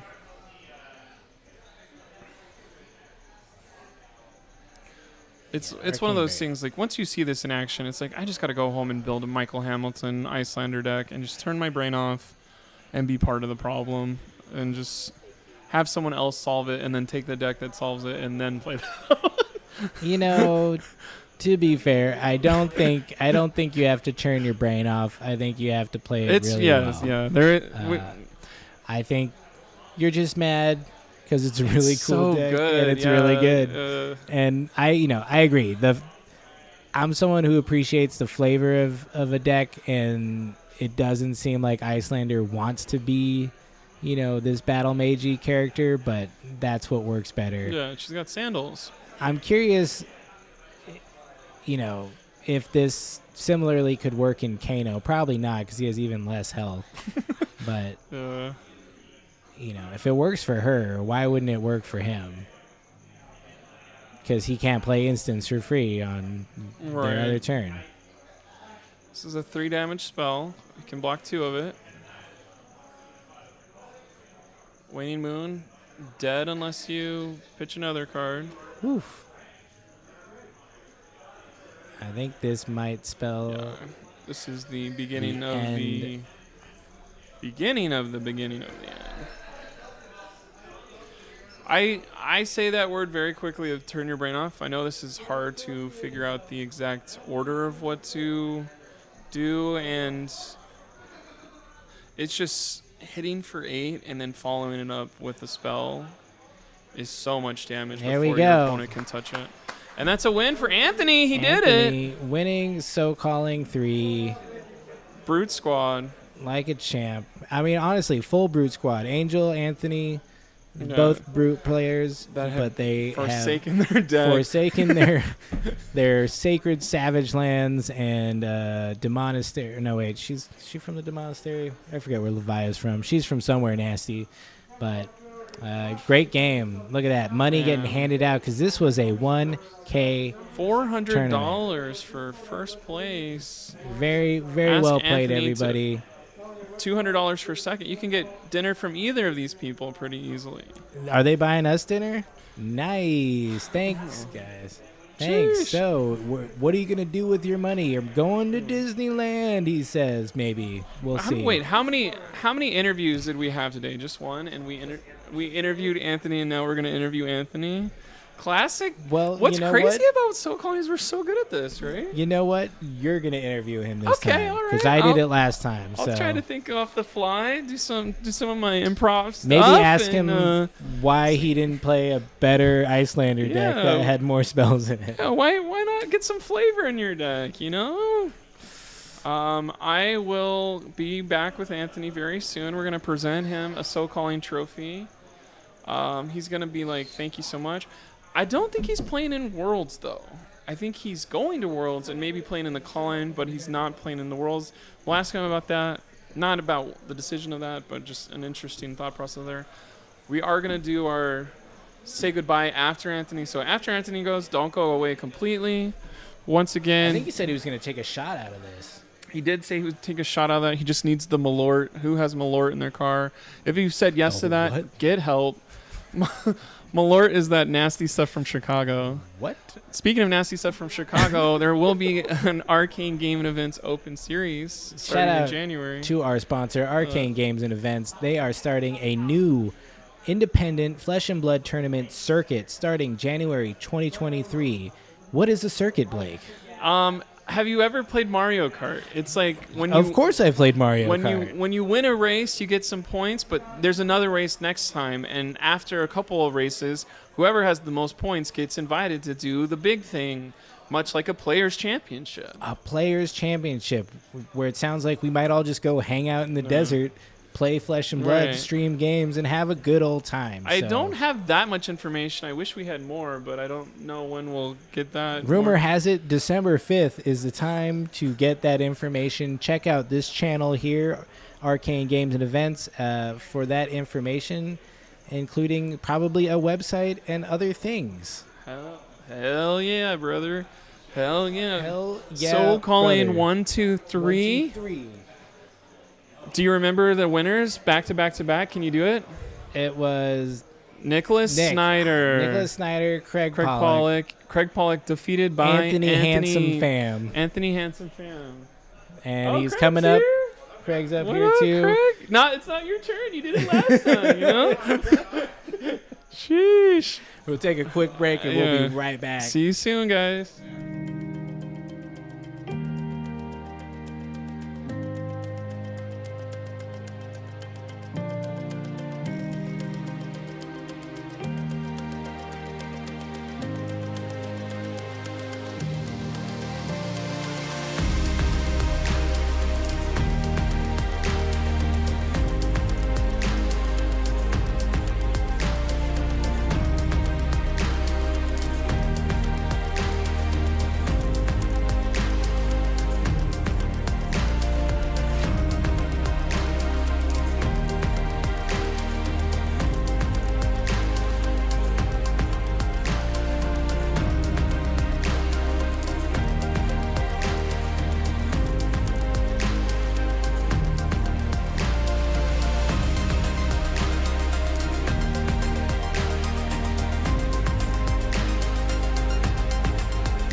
right, congratulations. Look at that title. I prefer Rockstar, but this is not a bad alternative, yeah, huh? SoCalling 3 champion from Rockstar to this.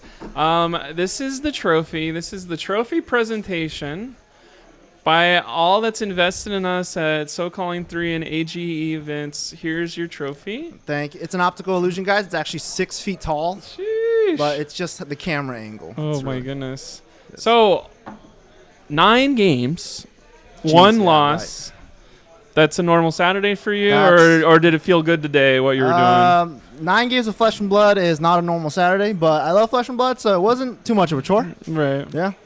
Just- I'd rather watch the Dodgers lose. Oh, No, my no, God. jeez, Oh, brother, this guy jeez. stinks.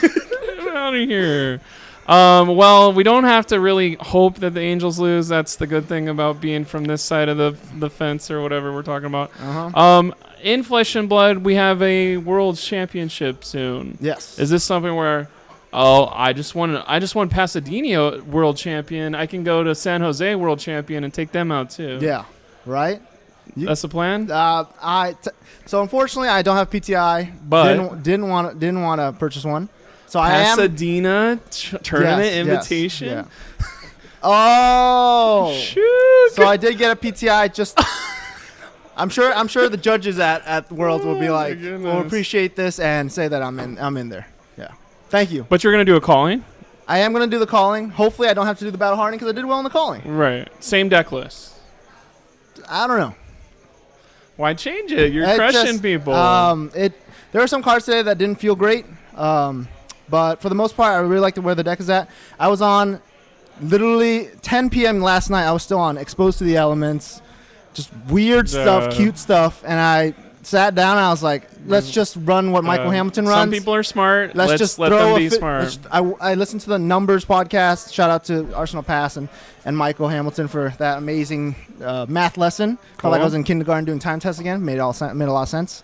One thought process so that I efficient. had that I was trying to tell everybody about was like, let's just pretend Enlightened Strike is a 7 damage spell that just has a different word on it of you can block with cards. Yeah. Let's pretend that Wounded Bull just says a 3 cost 8 damage spell. If you think of all of your cards as spells, those go from being like, I don't really like that they're in this deck to these are some of my strongest spells are 3 for 8. Yeah. It's really good in the fact that most people will probably run AB2 against you, Right. and they won't have this extra life to them, whereas this physical damage, they have to block with cards or take that damage. And if they were to switch, say, to Grasp of the Arcanite or whatever armor, you could just play more around Waning Moon. Right. So, like, Icelander's ability to play both styles and still present, like, efficient numbers is really what makes her strong. And the fact that you can do damage on your turn while also doing damage on your turn and then also doing damage on their turn while they're still in one card cycle is just insane. Because today, countless times, just Woundable for 8, they block with 1 card, say, and then they swing back, and then I Emeritus Scolding Tunic for another 7. It's 15 damage, and they have 1 card cycle, and it's mixed between 8, like arcane and a physical. It's nasty. It's nasty. What was the one? Was there any time besides the one you lost? Was there rough moments you got through today, or was it like, bro, there was no chance anybody had against me?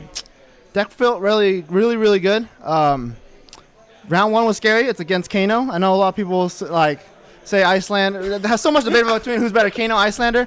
I am literally so scared of playing the wrong card, not having enough pitch, and Wildfire goes off and I die. So Right. I was really careful, played super slow, and just rung out the big attacks, 10 damage on their turn to stop damage on my turn because of Wildfire.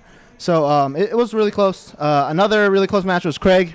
Always freaking Craig in the semifinals. He kept channel around for 2 turns, and I just could not get through lethal. Right. But I found the way. 2 Emeritus Scoldings. He didn't. I only had AB2, so did it before Crown Resolve. So yeah. Well, congratulations. Very proud of you. It was interesting seeing 2 former Brute players in the finals who said, we don't like playing these Brute decks because they don't really win, but we're good players and we know how to play this game. Yep. So I'll take that as we know what we're doing. Rock, baby. Just wait until the rock, baby. Just wait Brandish, until the rock. Tunic, 7. 8. Sorry, because Brandish always hits. 8. 8. 11 damage. Jeez. Yeah, can't be prevented. Take like, that, Crown of That Seeds. feels way better than the Oasis turn Respite cycle does not matter. Yeah, that's way better than the 17 damage that Icelander does before Yeah. you touch another card. Well, I'm It's happy to have you back on Brutes after this, and good luck and have Thank fun you so much. in San Jose. Yeah, thank you everyone for watching too. It's awesome to have a great event and hosted by a great people that I've known for a long time. Right. And very, very cool production. Yeah, And 400, yeah. $400 not bad. Are you thinking about this AG Open? Have you heard about this? That is a lot of reading after 9 games. We're basically going to be doing this every month next year. Yeah. But when you win there, not only will you win the money, you'll win more points for more money later. Yeah. I'm there. So defend a title, defend a legacy, all kinds of stuff. Start your own Odyssey. I don't think I can compare to this. Yeah. Sorry. It's the last this SoCalling trophy. I have the last one. What? The 6 foot tall Oh my brass God. gold, maybe? Brass. It's gold. Yeah. We're gonna say goodbye in 3 seconds. Don't go anywhere. We're gonna get Colin back here and send you off right. Let's go Padres. So bright Let's go here. Padres.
And that's it, folks. SoCalling 3 is over. If you want to see Blake dance all night, you'll have to come meet us at the bar down the street. Which one, I don't know, but just find us. We're out here in Pasadena having a good time. Blake? You can call me at 432.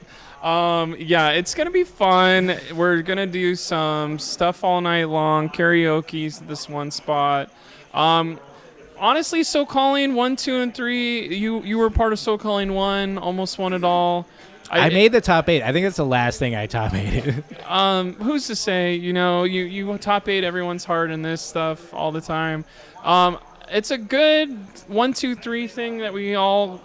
What am I trying to say? Like we're trying to talk about SoCalling. Like We had 3 good tournaments. It just keeps getting bigger, you know? Keeps getting bigger. It was a small homegrown thing. Which is first round out, second time. Yeah. We got the stream going. Third time, 38 players just before Worlds, all here testing out their metal and deck ideas. So, pretty awesome day. Pretty awesome day. Pretty awesome future for the game. I'm excited for Dynasty. I hope there's more cards that make decks into things that are interesting to watch and play against. And boy, am I excited for Rock. Just overall seeing who's going to win this whole thing for Worlds. World Championship. Do you have an idea? Do you have your favorite pro player? Is there such thing as favorite pro player? Will America even win again? America's been shut out in Pro Tours. Is it the land of the free? Home of the brave? I don't know if it's brave to lose into the top 8. Find out all of this and more at World Stream, hosted by somebody else. We weren't invited. We're not invited. But if you do want us there, just petition somebody, stand out in the street, yell at them. Tweet your senators, add your Facebook friends back. But Arcane Games and Events will always have us. They are our proud sponsors. They put on just the best show, and we are proud to be here with them. Just a last reminder about the AGE Open Series coming next year. Monthly 1K cash tournaments. If you thought this was exciting for 1K, imagine that every month. 12 times, in fact. Every 30 days? Every 30 days. And maybe it's 11 and then there's a player's champion for me. So I'm not sure how the math works, but it's monthly. So dude, I wish there was more information. When will we know that? December 5th of this year, not next year. So, that's not much longer, but still 45 days. I don't know if I can think the same amount of damage as Wounded Bull and combined and Findel's Fighting Spirit combined in an Icelander deck as days. So yeah, check out this channel, Arcane Games and Events Open Series, starting next year. Very exciting. We probably won't be participating because we'll probably be commentating. We never get to play anymore. We just talk about other people. Or maybe some people found Dennis way more compelling than me, and I can switch to not playing casual Flesh and Blood and get really sweaty in a different way and show up to the AGE Joshua Tree Open with my Woundlander deck. You're just going to be chilling in the desert. You heard it here first. It's unconfirmed and probably a lie, but you know what? Sounds like a good time. Yeah, Desert Fab? Desert Fab with a bunch of Fab players. Dude, if it was like go to a hot tub after. Okay, we're getting wrapped over here. Y'all have a good life. We'll see you in the chat in the next time. Keep it real. Thanks, Blake. Great to be here. Great job today, sir. Good.